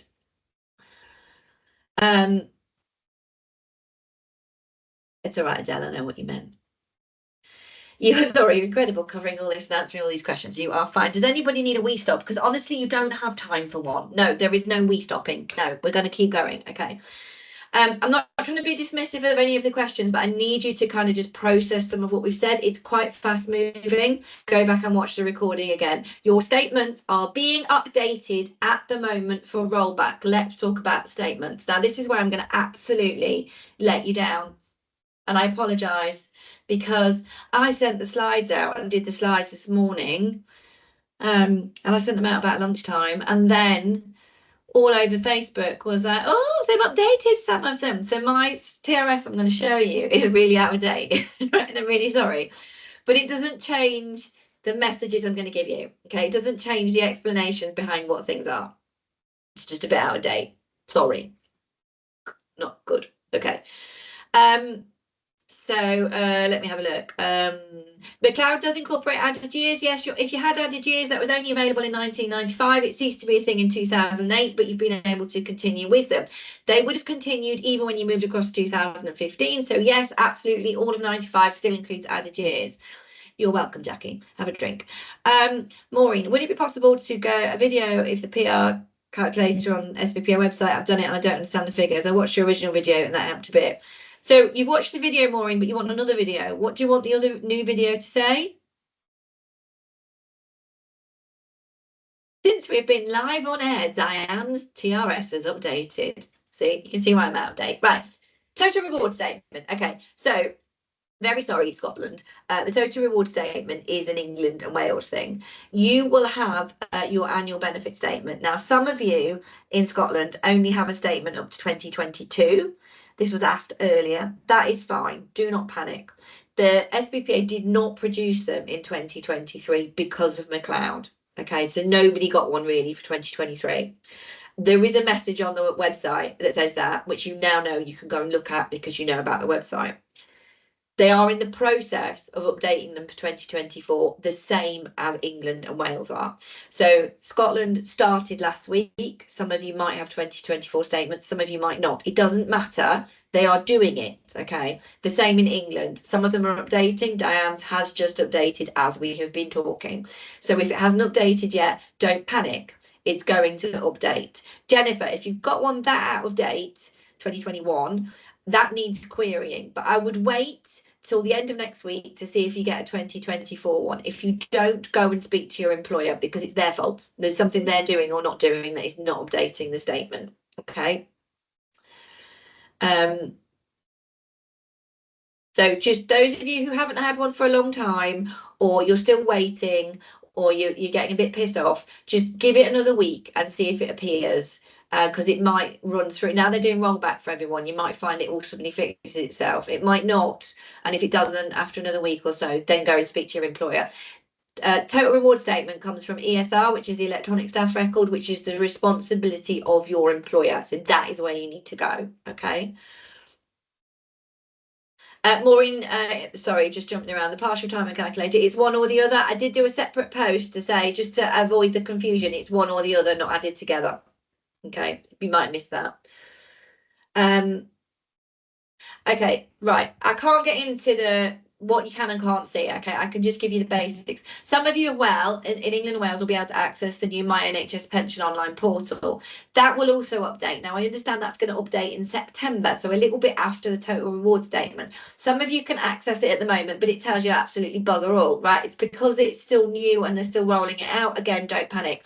You are all, I'm going to say it, incredibly impatient. Okay, just hold fire. For people who don't check your pay slips, you are very impatient when it comes to your pension statements. Do you know what I'm saying? So just hold fire on the statements. Right, I've told you what's happening. I've told you why. Breathe. What you can do is check your pay slips. download last year's if you haven't done so already, because you need to do that. And go and read the pension updates on the website while you're waiting. And stop giving me grief about the fact that you haven't got your statement yet, okay? If you're also telling me you haven't had a statement for 122 years, why haven't you asked somebody about it before now? So can we just pause? But I'm going to explain to you what the statements mean. Okay. Yes. Yes, thank you, Pauline. Right, let's go. I need some wine. Right. So if you do have a TRS, it'll look a bit like this. All right. Let's just move on, because some of you have, some of you haven't, some of you got the portal. Right. What I'm going to do is I'm going to tell you what these things mean. So if you've got a total reward statement in England, this is what it might look like, and this is what it means. If you're on the My NHS portal, it will look a bit different, but it's telling you the same stuff. So this is still relevant. If you're in Scotland, hi, when you get your annual benefit statement, it will look different, but a lot of the fields are the same, if that makes sense. So if I tell you what they mean, that means when you look at the statement, you can go, that amazing woman that we watched that Tuesday night, she told me this, and I am now expert level, right? That's what you need to be doing. Okay, so for total reward statement, we're going to look at 95 and we're going to look at 2015. We're not looking at 2008 because it's like the same as 2015. So, how many times do we need to go through the same thing? So you will have a statement for each section that you are in. Now, for total reward statement, it's two totally separate statements. Scotland, it's two sections on the same document, but it's labelled final salary and it's labelled career average. Okay, but your total is the two together. Okay. So you've got a membership number. Now, your membership number is your unique identifier to the pension scheme. It's the same number regardless of which section. So if you're in 95 in 2015, it's the same number. It's how the pension scheme identify who you are. So if you ever need to contact them, you really need to give them your membership number. Okay, so you can see we've got 1, 2, 3, 4, 5, 6, 7, 8. This is not that person's membership number, but you get the idea. It will give you the date you first joined the NHS Pension Scheme. So if you're in the 95 section, it should be the date that you first joined. Somebody mentioned earlier there says 2003 and they think it should be 1989. So that is a query. So you need to be checking that. It gives you the normal pension age for this section. So for 95, it is 60 for this person. It will give you the current full-time equivalent pay. So this is really important. Full-time equivalent, remember, we talked about that earlier, but it's still linked to your current pay. So it's not your pay at the time you moved into 2015. It still uses your current pay, keeps that final salary link. Okay. Updated to, now this is where I've totally let you down. So this one is updated to March 15 because that is the date this person originally moved into the 2015 section. So if you've got an old version, it might look like that. Those of you who've got a new version as of today, ta-da, that should say 31st of the 3rd, 2022, or if you left before then, the day that you left. So it's when you cease to build up pension in that section, but the pay is still the current pay. Okay. Thank you, Elizabeth. Yeah, slide 31. We are now on slide 32. This is how it's going to portray the benefits. So it's going to give you a pension. What is your pension? Remember, what did we say at the start? Your pension is your annual income for life. So this person will get £6,569 per annum every year that they're alive. Okay, this assumes they take the benefits at 60 because that's the normal pension age, but it's not projecting forwards. So it's not knowing that they're going to have any pay increases and therefore the pension might go up. It's as at now, but assuming you take it at 60. Lump sum is 3 times the pension. So remember, there you go. The lump sum is tax-free. Adult dependents pension. So this is spouse or partner.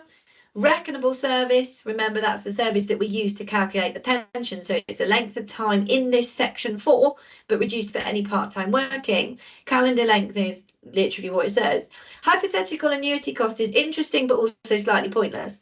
So the hypothetical annuity cost is basically saying if you wanted to have the same benefits as you've got in the NHS pension scheme in one of those other types of pensions we looked at earlier, defined contribution scheme, This is how much money you would need in your pot.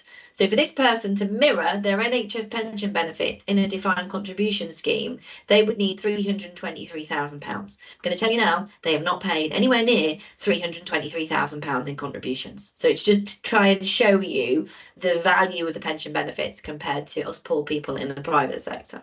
Okay. You've got the option to swap some of the pension for lump sum. Remember, that's called commutation. So the statement tells you the maximum amount you could do. So the maximum lump sum could be 35,000, but you can see the pension comes down then from 6 to 5. This is the maximum. The maximum is just that, the maximum. You can do anything up to the maximum. It's not an either or, it's anything between these numbers. Obviously, they can't put all of that on the statement, so they just give you the standard and the maximum. Okay, that is also tax-free. Okay, so long as your pension lump sums do not equal more than £268,000, they are tax-free. Please don't ask me that again. Everybody keeps asking me that. Right. 2015 statement then, very quickly. Same thing, membership number, 1, 2, 3, 4, 5, 6, 7, 8. Same as before because it's your number. Date you first joined this section. So obviously it's 2015, fail. So for those of you who have managed to get your updated statements, this should say 1st of April 2022 because it's got the rollback on it. Normal pension age is your state pension age. Pay is actual, so if you're part-time, it'll be your part-time pay, and updated to hopefully will be the 31st of March 2024 when you get your updated statement. Okay. Same things apply. Standard benefits, pension, annual income for life. So £4,500 of 2015 pension paid per year.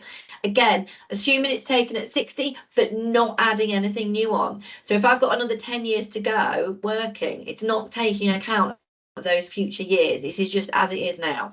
No automatic lump sum, adult dependence pension, as we said before, ridiculous amount to try and replicate it in the private sector. Remember, you can swap some of it for a lump sum, referred to as commutation. The maximum lump sum is 19,000. It reduces the pension to just under 3, but remember, this is the maximum. You can do anything up to the maximum. Are we all clear? Good. You can as well, towards the back, this isn't for Scotland, sorry, you don't have this, but in England, towards the back of the total reward statement for 2015, there's a table and it shows you the scheme years, your pensionable earnings, and if you divide those pensionable earnings by 54, because remember we work on 54th, then that tells you how much pension you've built up each year. So you can use this as a guide if you want to project forward and work out how much your pension you might be. The revaluation is percentages. So it's how much percentage has been added on because of the revaluation in each of those years. So it's a little bit fancy like that. Okay. Questions, right, I'm now on slide 37 for anyone who needs to know. Mine's there, but saying I'm 2008, 2015, but I told them I wanted to go back to 95 when asked with McLoud. Okay, so Colette, that might not have been updated yet. Remember, you probably only told them in June, give them a chance. So have you had a confirmation to that? If you have, just sit tight because they'll just need to be rectifying that as well. Okay. Adrian, my statement says NPA is 60, but should be 55 as a special class. I would just contact them just to check it is on their record still. As I mentioned before, sometimes the statement says 60 when actually it's 55. It had a wobbler when 2015 was introduced. Some people still say 55, some says 60, but they know it's 55, so just double check. Jackie, how do they calculate the lower pension? Okay, so they calculate, here we go, calculate the maximum lump sum, and then they use a factor of 12 to 1 to swap pension for lump sum. So you take the lump sum amount. So let's do it live. So the lump sum amount for this person is 19,281. We don't have any standard lump sum in 2015. So we divide that by 12, which is 1,606. We take 1,606 off the full pension, the 4,497, and then that gives us a pension of 2,891. So it's a factor of 12. And I'm going to look at that in a minute. If you leave NHS for a period of more than 5 years, then rejoin, do you use the link to your final salary in the 95 scheme? You lose it. Any break less than 5 years, it links back together again. But any break of more than 5 years, it becomes what's known as decoupled and you lose that link. My lump sum is showing nothing in the 2015. Any ideas why? Well, Julie, no. And my crystal ball is currently being repaired, so I can't help with that. Is it the standard benefits? Because there won't be a lump sum in the standard benefits. There's no standard lump sum, remember, it's only in the maximum bit at the bottom. Susan, Susan, no access to electronic statements or TRS, only benefit statement by our wages, practice manager. How do we get access to more accessible? So Google, Susan, sorry. Oh, it's TRS. So are you in England, Susan? I just want to double check. Thank you, Jacqueline. Susan in England, right, thank you. Right. Google NHS pensions, my NHS pension. Okay, and that will give you access to register for the new portal. Okay, and it might let you register. If it lets you register, it also then might not actually tell you very much, but at least you've got access to it that way. And then hopefully when the update comes in September, you'll be able to access it electronically. Try that. On the Facebook page today, some people have been asked to pay back as overpaid in pension. How can this be avoided? This is not my Facebook page, Rebecca. Are you cheating on me? Are you somewhere else? Oh, I'll come back to your question in a minute. I will answer it. I'll come back to it in a minute. I feel it a little bit. I need a moment. Diane, if you bought additional years in 95, is that automatically included? Yes, always has been, always will be. Iris, how can we tell if a previous employment pension is included in the pensionable service on the statement? Oh, you mean transferred in? Good question. Get a membership statement from your payroll team, and that includes any transferred in service, so you can check it is on there. Sorry, we'll have to leave. That's all right, Jill. Bye. Yes, I'll put the link on. Oh no, Mia, get on it. Mia's got contributions missing. On. All right, Susan, it might be a case of sit tight. They do want to get everybody onto the new online portal before the end of the year, so I'm hoping for you it'll be by then we'll be sorted. Karen, I was in SPPA 95 to 2009, then left Scotland, joined England 2011. So let's here. No. Right. So Scotland and England, I don't want to get into politics, right, are totally separate. So you will be in 2008 in England, but you will be in 1995 in Scotland, and they are totally separate. You needed to have transferred Scotland into England to keep your 1995 benefits. Now, normally you've got to do that in the first 12 months. I have been able to get them to change it where we sort of plead ignorance and go, but they didn't know. So it could be worth approaching them and making a case. But at the moment, you will have 1995 deferred in Scotland and you will have 2008 in England, and they're totally different. They don't follow you automatically. You have to transfer them.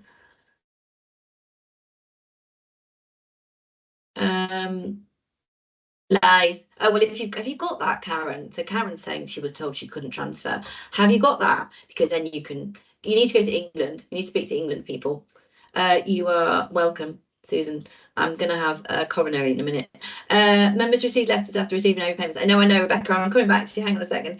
Probably mentioned this, but if current pay is not accurate on TRS, you need to speak to employer. Your employer owns the data. So if anything is wrong, start with the employer. So if you take your 1995 pension at 60, do not get your 2015 till 67. Julie, did you not listen? You can take your 2015 benefits whenever the fuck you like, but if you take it before 67, it will be reduced for early payment. Okay, so you can wait till 67, that is fine. You can take it at 60 if you want. It will be reduced a bit because you're taking it early, but remember it grows more in the first place. Is it worth moving to Scotland to get a higher rate of pay if you transfer the pension with you, Lisa? Clever. They're actually moving or just commuting. I have a break of 5 years, 3 months, a lost special class. Have had many estimates, but all have me of having 32 years without being decoupled. What should I do? So if you had a break, so hard this, if you had a break of more than 5 years, but you left 95, came back into 95, they will still keep all the service together. The decoupling is where you left 95 but rejoined 2008 or 2015. Don't ask me, it's complicated. So although you've lost special class, it will still keep a link to your current pay if the break was more than 5 years, if you were left 95 and rejoined 95, if that makes sense. Not in writing, Karen. Okay, still do it, Karen. Still say they told me no and see what they say. Adele, I worked 2 years in 86 to 88, then had a break before rejoining in 2000. Those 2 years are on my pension, equals 95. How will this element of pension be calculated? I think we've just covered that. Because you rejoined in 2000, you would have rejoined in 95, so they keep the link to your current pay, even though it was more than 5 years. Don't ask me. I just do the calcs. How many pensionable years do you need to qualify for 2015? No such thing, Lauren. I don't know what you mean. It doesn't work on pensionable years. It's just pay each year. It builds up. Was it not? Sorry. Okay, good. Are we all right? Anybody dead? Good. No. Right. Very quickly. 11 minutes. We're going to do this in 11 minutes. You're more than welcome, everyone. I'm just going to have a drink. Is that all right? 2 seconds. It's juice.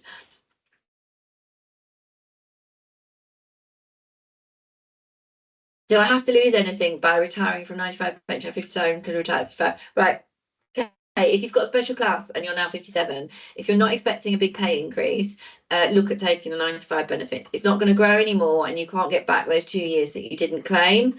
So do it as soon as you can. You can do a partial or retirement turn. Going to talk about that in a second. Really good time. Jackie, you're welcome. That's what I do. Just talk about statements. Can I rejoin after taking 2015 early? Yes, you can, Christopher. Like Martin, it's been said before, like every webinar that gets said. Is that good? I don't know. Is it? Right, drinking. Right, really quickly, let's just talk about pension options. We do a pre-retirement webinar, okay, which covers some of the stuff we've talked about today, but goes into a lot more detail about retirement options and forms and all sorts of exciting jazzy things like that. I'm not going to do that today, but what I am going to do is Marcus 13 slides in 11 minutes. Is that right? Are you timing me? So if you can come, by the way, if you come to a webinar, you can come to all of them. You can come to every single one. It doesn't matter. I'm not auditing how many you come to, but the pre-retirement one is really good for those of you who are really looking at making the decisions now. But I'm just going to give you a few things to think about or to kind of factor into the planning process.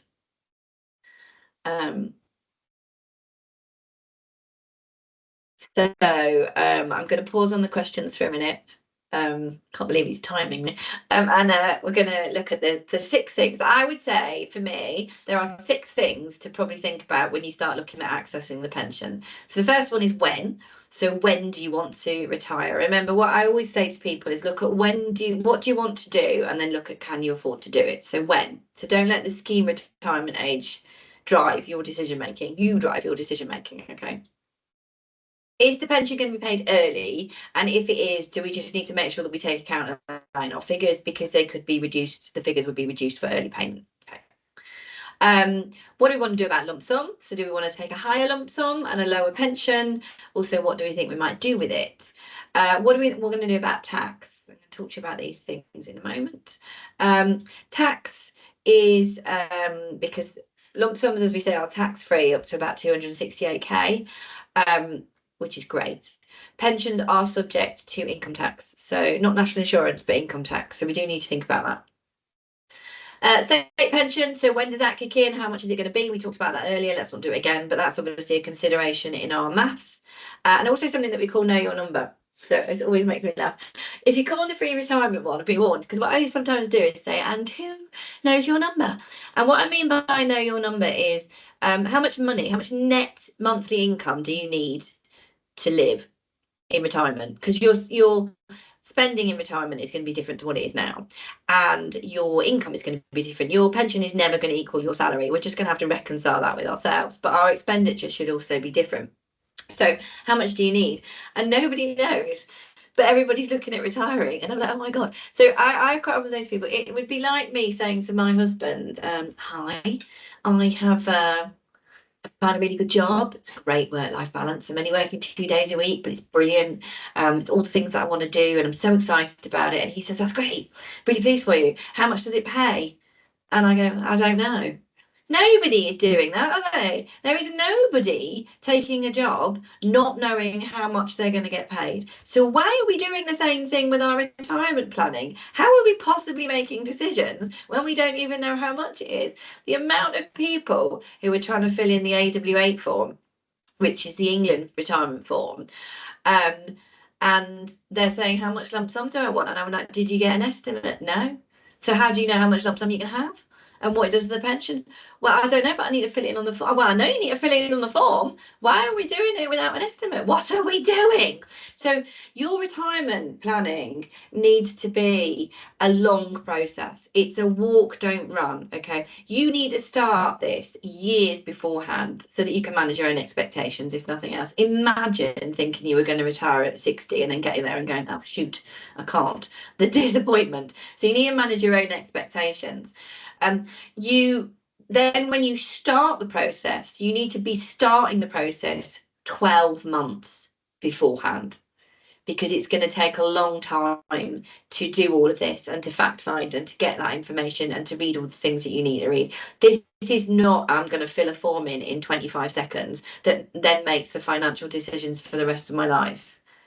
We're not going to do that, are we? No. So walk, don't run. And you'll hear me say that a lot. It's really important. Who's taking a job not knowing how much you get paid? So when can you retire? So if you join the 1995 scheme before 2006, then the earliest you can take your pension is 50. Now remember, it will be reduced for taking it early, but you can in theory access it from 50. For the other sections, it is 55. And from April 2028, the 2015 section is going to go up to 57 and will track 10 years behind the state pension age. That is a UK pensions change. So all of the UK pension schemes are doing that as well. But the 95 and 08 sections have what they call a protected pension age. Okay. So in theory, you can access the pension possibly from 50, but it is going to be reduced if you do that. Google early retirement factors, because you now know how to do that as well. So as we mentioned before, somebody asked about lump sums. So when you're looking at your decision making, it can look like it's quite an attractive option to take the lump sum because, oh, it's a big amount of money and it's tax free. That's brilliant. And it is. But the factor that we use to swap pension for lump sum is 12 to 1. So in very simplistic terms, if I live for more than 12 years, I might have actually had more money if I'd taken the higher pension than the lower lump sum. But, you know, there is tax to consider, but the pension also goes up every year. What am I going to do with it? Am I going to pay off a mortgage? Am I going to give it to the kids? Am I going to put it in trust for in case I die? Have I got enough money from the regular pension? You know, do we all think we're going to die tomorrow? It really does depend. So there's no right or wrong answer to this, but it is one of those things that you do have to weigh up when you're making your decisions, because it is something you are going to have to choose. As we've said, pensions are subject to income tax. Now, these Scotland, are the current English and Wales income tax rates. Tax works in thresholds across all of the nations. So what that means is that you pay tax when you go over a certain amount of money. So people quite often think if they carry on working and earning their salary and receive their pension, that they'll suddenly pay 40% tax on everything, for example, which is not true. You might pay 40% tax on anything over 50,270. So it's threshold driven. So one of the things I say to people is if you don't claim the pension, you get 0% of the pension. If you claim the pension and are taxed 40% on it, you're still getting 60% of the pension, which is 60% more than no percent. So we can't let the tax tail wag the pensions dog. Tax is important because it affects your net income and it might affect some of the decisions that you make. But I'm very bored of listening to people saying I'm not taking the pension even though I can because I'll pay tax on it, because it's quite frankly ridiculous. So we just need to make sure that we understand how tax works so that we factor it into our planning, our decision making, but it is not the driver behind that decision making. Does that make sense? Let me see the questions. Can I keep my job if I retire? I'm coming on to that in a second. 10th of September is the next pre-retirement webinar. Is it, Tina? Thank you, because I honestly didn't know. I just turn up when I'm told. 10th of September, apparently, Helen. I didn't know until 2021 that I was supposed to be asking my various employers over the years to join transfer of NHS pensions. You don't have to. So Anne-Marie, you don't have to do it with your various employers. If you move from a trust in, I don't know, Hertfordshire to Surrey to Sussex, and it's all in England and Wales, for example, it will just follow you automatically. Where it doesn't follow you is when you move from nation to nation. So in the example that we had before, somebody went from Scotland to England, different nations, different schemes, it doesn't automatically follow. But when you're just moving within England, which a lot of you do, you're quite a transient bunch in the NHS, it should just follow you around. But you do need to check just in case something has dropped off mysteriously, as it sometimes does. Beer and chip ratio. What is happening? Can I just ask about numbers? If we're over pension age, should we get numbers or just apply? You can just apply, Tracy, and it's probably easier once. If you've got an up-to-date or your statement is now updating online, you're going to have the rollback and it's going to be as it is because there's no reduction. So you can just use that to make the decision. The reason I would say get an estimate is if it's early or without the rollback, or because you don't know what the maximum lump sum is. But given that the statements are now showing the rollback and it will be at the normal age, if you use that as your guide, you should be winning. You're welcome, Pauline. Jackie is on the booze, that's bad. I want to go at 55, so my pension will be reduced. Is it better to take a larger lump sum as the reduction is less dramatic than the pension? It is, isn't it? But if you live for more than 12 years, which would take you to 67, Lisa, then you would have had better value for money potentially coming from the pension, depending on tax. But what are you doing with the lump sum? Do you want to pay off the mortgage because that gets rid of the interest rates? Or do you want to use it to save into something else? Or do you want to subsidise your income until the state pension comes out? I don't know, Lisa, because it just depends on what you want to do. Bit late, Helen. 60 in October. Need to do something now. Yeah. Get on it. But it will be backdated. So, you know, even if you don't receive the money till January, it will be backdated to October if you want it to be. Still needing help after this. Yes, Lynn, if you can stay on. I know I'm a bit over time now, but if you can stay on, I'm just going to rattle through partial retirement, retire, return, and then I'll talk about how we can help you. So if you can all hang around for 10 minutes and then I'll shut up. Maureen, be retirement planning for every year now, but black and estimates are strong today if it's the right time, be 57. I'm sorry, Maureen, it's really tricky, isn't it? Have you got special class? Because if you've got special class, just take it. If I take only 20% of my benefits on partial retirement, can I renegotiate the remaining 80% in terms of lump sum versus pension? No. So the decision that you make is about lump sum and pension is the same on the second percentage lot that you take, if that makes sense. I'm sure I've asked me that before. For male nurses with special class who previously had blank TRS due to age, will this now be updated? Marcus, I hope so, but I'm going to say probably not. All of the pension schemes, all of the public sector schemes have a group of people that come into what I'm going to refer to as the too hard pile, and I have a feeling that male nurses are forever going to remain in the too hard pile. But let's see, shall we? Right, very quickly, because you're all going to die otherwise. Partial retirement, retire and return. Both of these are options where you can access your pension and continue working and earning in your NHS role. Okay. So, for example, I am 60, I have 95 benefits, but I want to carry on working till 62. I can access my 1995 benefits because remember, they're not really going to go up very much anymore because I'm at top of band or whatever. But I want to carry on working. Okay, so what do I do? So partial retirement has always been available for 2008 and 2015 members, but it was new for 95 members from October last year. It was kind of extended to include 95 members. So what partial retirement is it's where you can take some or all of your pension benefits, you carry on in NHS employment as continuous employment, and you can choose to keep paying into 2015 as well. When we say all or part of the benefits, Lisa touched on this earlier, you can take between 20% and 100% of your benefits at one time. So you can take all of them and then start 2015 again, or you can just take 95 or part of 95 or whatever. The main rule is that pensionable pay has to reduce by at least 10% for at least a year. Okay, and it has to happen through a change in your contractual terms. So it's continuous service. So you don't lose any of your employment rights or your leave entitlement or your sick entitlement because it's continuous, but there has to be a contractual change. So that might be that you reduce your hours. It might be that you go down a band. It might be that you have part of your pay as non-pensionable for 12 months. There are various ways this can be achieved. Now, because of this, though, your employer has to agree with what you want to do. So if you all went running along to your employer and said, I want to reduce my hours by 50%, they're not going to say yes. They can't. They can't support that. Quite honestly, if you want to reduce by 10%, they might also say no because they can't get those hours back from anyone else. They might need you to do a bit more than that. It's employer specific as to what they are able to support. You need to look at the retirement policy. You need to speak to HR. You need to understand what your options are. They can't stop you from accessing the pension, but they can stop you from doing a partial retirement. So that in turn does stop you from accessing the pension unless you leave. So you've therefore got to think about those options, okay? It's trust specific. So it's, you can all say, well, my trust let me do this and my trust let me do that. That's great, but everybody's is different. So you've got to make sure that you read the policies to understand what your options are and be prepared to negotiate. Retire and rejoin or retire and return has been around a long time. Essentially, this is quite similar. You effectively resign. You have a minimum gap in the pension scheme rules of 24 hours. You then come back on a new contract. You can claim your pension benefits. You don't have to reduce your pensionable pay.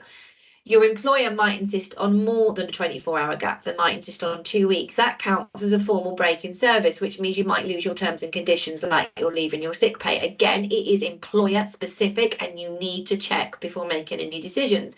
Because it's a new contract, they can also pull it. So that means that you resign, they've offered you a job, but then say, actually, no, we've changed our mind, you can't come back. So that you lose some protections with this, and so you do have to be careful. It can work really well. Some employers are massively supportive of it, but you need to know where you are with this, okay? It is your right to request these things, but your employer does not have to approve them, okay? Good. Right, very quickly, and I'll do the questions. I've got some links here to the member hub on the BSA website, which you saw earlier, some forms that might be helpful about McLoud, our website, the Facebook group. Scotland got you covered as well. So here's your SPPA stuff, your forms, things, more things like before. This is who we are. This is my email address. Make a note of it. Do not ring me ever. It's entirely pointless because I'm always doing this. Never going to answer it, am I? But if you email me, I might. If you don't get the slides, email me. I'll then reply with the slides. And also this tells you some of the stuff that we can do to help you. I'm going to tell you about something new as well in a second. Let me do the questions. I will come back to it while you're all pondering. Excellent. Amanda, if after McCloud the final salary is less than it was up to the 2015 transfer point, will the entire 95 be based on the lower salary? The entire lot, because it is final salary linked. McCloud doesn't really affect that. It just affects how much service is in there. So you need to watch out. Why is the pay going down? How old are you? Can you apply for pay protection? You need to be looking at these things. Sharon, hello. I'm going to fill in my AW8P and also a small deferred Greater Manchester pension, maybe, from the early 80s. They both ask if I'm currently receiving benefits from another pension. Not yet, but will be. Tax implications, maybe. Probably asking for tax. Just say no. They'll find out. You're not going to have any issues. It's an old lifetime allowance thing. Just no, don't worry. Liz, I'm in 95 in 2015. I have 2 jobs. One is 25 hours, main job, and second is 11.25. Okay, that is fine. It should incorporate both of those jobs. So you should have basically 36.25 hours, which is not more than full time. So they should both be covered. Emma, I'm looking at partial retirement next October. How can I reduce my pension pay without losing money per month? So you can see if your employer will do a payroll adjustment, which means part of your pay is non-pensionable. So you still get paid it, but it just doesn't count towards pension. If not, will they do a split contract? So basically they split your contract into 2. Part of it's pensionable, part of it's not, but you get paid the same. There are options. They may not do either of them, but talk to them about it. Adrian, I think I've just answered that one. Liz, I want to retire end of 2024 and leave my main job, so I'm requesting info from the main job. Do I tell the second job I will be continuing? You have to, because it will be a retirer. It'll be a partial retirement because you're winding down, but still continuing to work continuous service in the second job. So it's partial retirement. So you'll need to do that, and you'll need to look at the partial retirement supplementary form as well.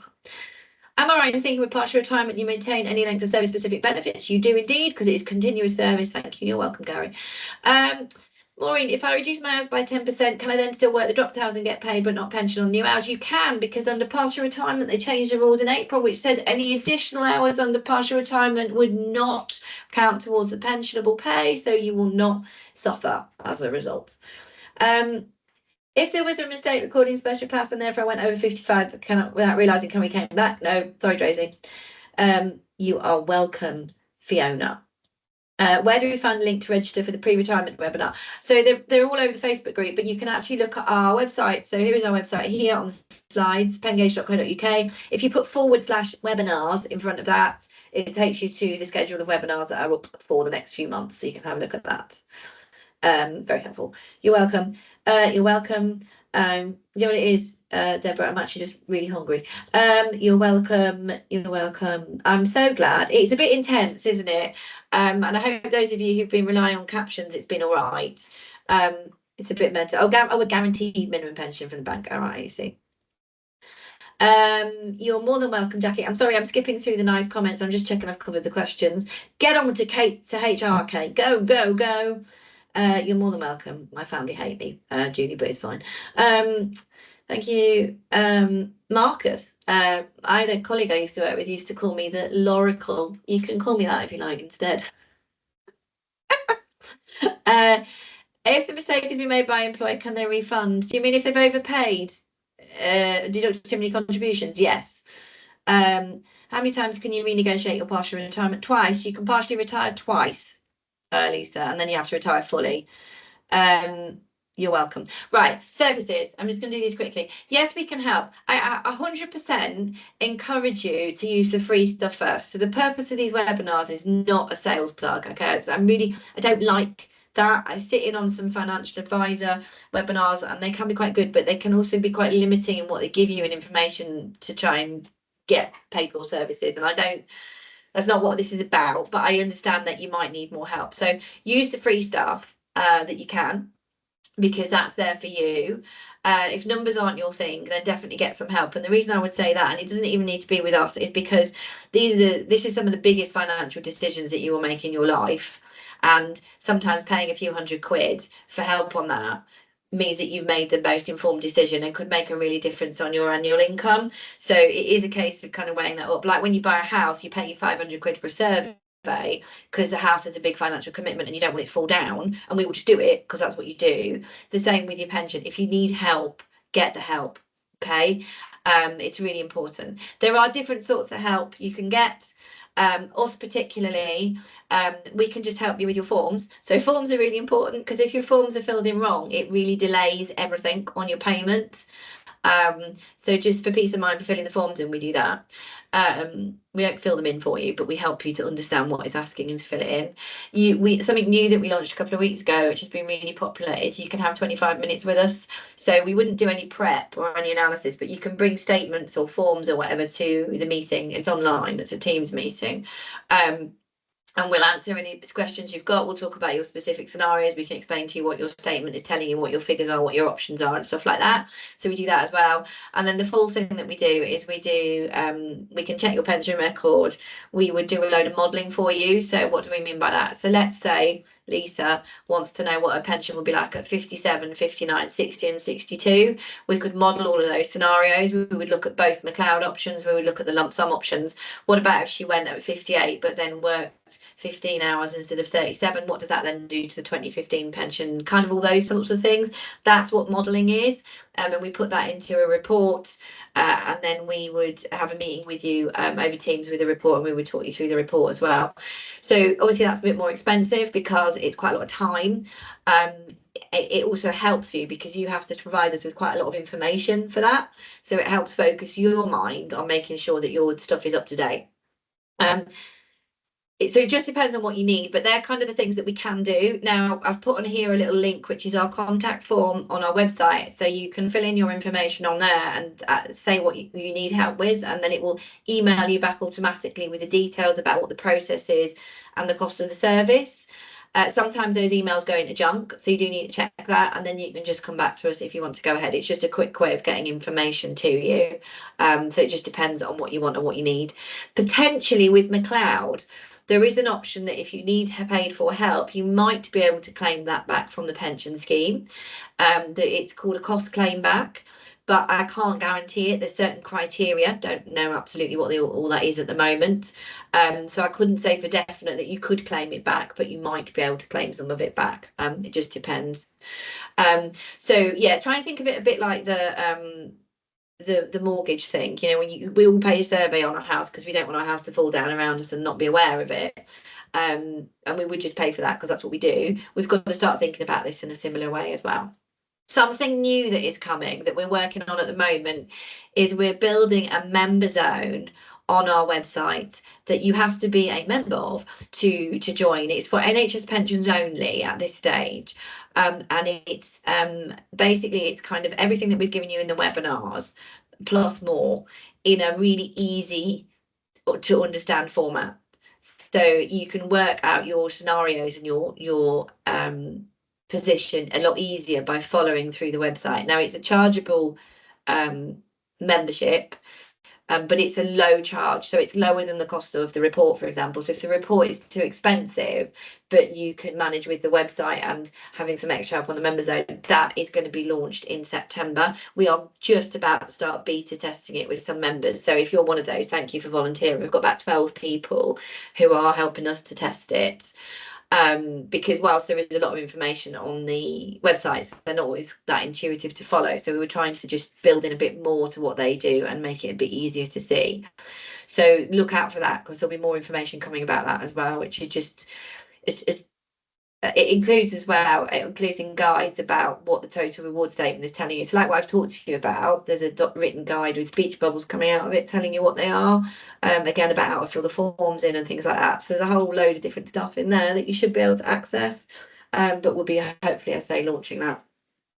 I'm going to say towards the end of September, okay, because we're just about to start that second round of the testing. Okay, I hope that's all right. You've got my email address. Lisa's been to 3 of these now. She's a fan. Maybe we should start sending out badges. You're very welcome, David. Carol, you're welcome. Honey, you are welcome. Julie, you are also welcome. Pre-retirement next time. Those of you who do come on another one, Lisa will tell you, because she's obviously been on about 100 of them so far. I just roll out the same jokes every time, so it's less funny the second time around. Sharon, so much info, really scary prospect. If only no one left go. Look, you can't. I do like to lecture you. You might have noticed that, but you can't think about things that you should have done or you didn't do, because we are where we are now, and sometimes we make decisions at the time that we believe are best for us at that time. So the best thing we can do is just focus on how we move forwards, and that's what this stuff is designed to do. So yeah, you can look back and go, I should have done, could have, would have, but you didn't. So we've got to put that, we've got to kind of reconcile that with ourselves now and go, but this is what I can do, because you're just going to put all your energy into something that you can't change, but you've got the power about future stuff, and that's what we really need to be focusing on. Would you recommend a one-to-one in the year before retirement? Yeah, honestly, Lorna, I would, if numbers are not your thing particularly, maybe even a bit before that, just to make sure you know what you want. Jackie, is there a fee? There is a fee. All of this comes with a fee. So some people do email me, not realising there's a fee. Can I just stress, we are a very small private sector company. There are 6 of us. I started the company on my own in 2018. Most of the team work part-time as well, so we're not even 6 full-time people. We do this stuff for free to try and help you, because that was kind of our mission, if you like, that we wanted people to engage and understand more. So the webinars and the Facebook group are free, but the other stuff we have to charge for. Otherwise, we'll fold the business. It's a terrible business model if you don't charge for any of the work that you do. I would say it probably doesn't work very well. So forms and the 25-minute discussion are currently £99, including VAT. The full pensions modelling, it depends. If you're a higher earning consultant with loads of pensions tax issues, it's obviously more expensive, because there's quite a lot we've got to unpick there. But for kind of more, what I'll say, normal earning people, it's £450 plus VAT for a report and stuff. Okay, so it's just because of the time that goes into it. So you know, but if it means that you get an extra 300 quid a year on your pension because you make a better decision and you receive an extra 300 quid a year for 25 years, it's worth it, isn't it? Is there a calculator that may help to consider lump sum percentage versus pension? Sadly not. You're welcome. So the YouTube recording, Nikki, it takes me a couple of days. It will be, if you find our YouTube channel, if you just go onto YouTube and search Pen-gage and then subscribe to the channel, when it goes on, it will tell you that there's a new video on there, but I will also put it on the Facebook group. You are welcome. I think I may have 95, 2009, 2015. Is that possible? It's possible if you had a break, Anne-Marie, of more than 5 years. If not, unlikely, is what I'll say. You are welcome. I can see the numbers dropping off. Everyone's given up, died. Right, retire in 2 years. I can't believe I always say pension aware until McCloud Force. Thanks so much. You're more than welcome, Amanda. Just also, if they're late retirement factors for 2015, yes. So late retirement factors for 2015, roughly about 3% a year for each year that you take it early, if that helps, Rosemary. You're welcome, welcome, welcome. Is there a webinar that covers implications, salary sacrifice? No, Kirsty, but I may be doing a video that goes onto the new website, the member zone bit, when I get it up and running. It might be one that we put on there. Thank you, Tanya. I shall pick that up tomorrow. Yeah, it's about where you are. I mean, a lot of what we do is also life coaching with people. It's just how it works. Do you offer webinars at police pensions? We don't, Joe. We do cover police pensions and the individual stuff, but we've run webinars for some of the other public sector schemes and they're quite low turnout, so we stopped. But I can look at maybe reinvigorating it next year to see. You are all more than welcome.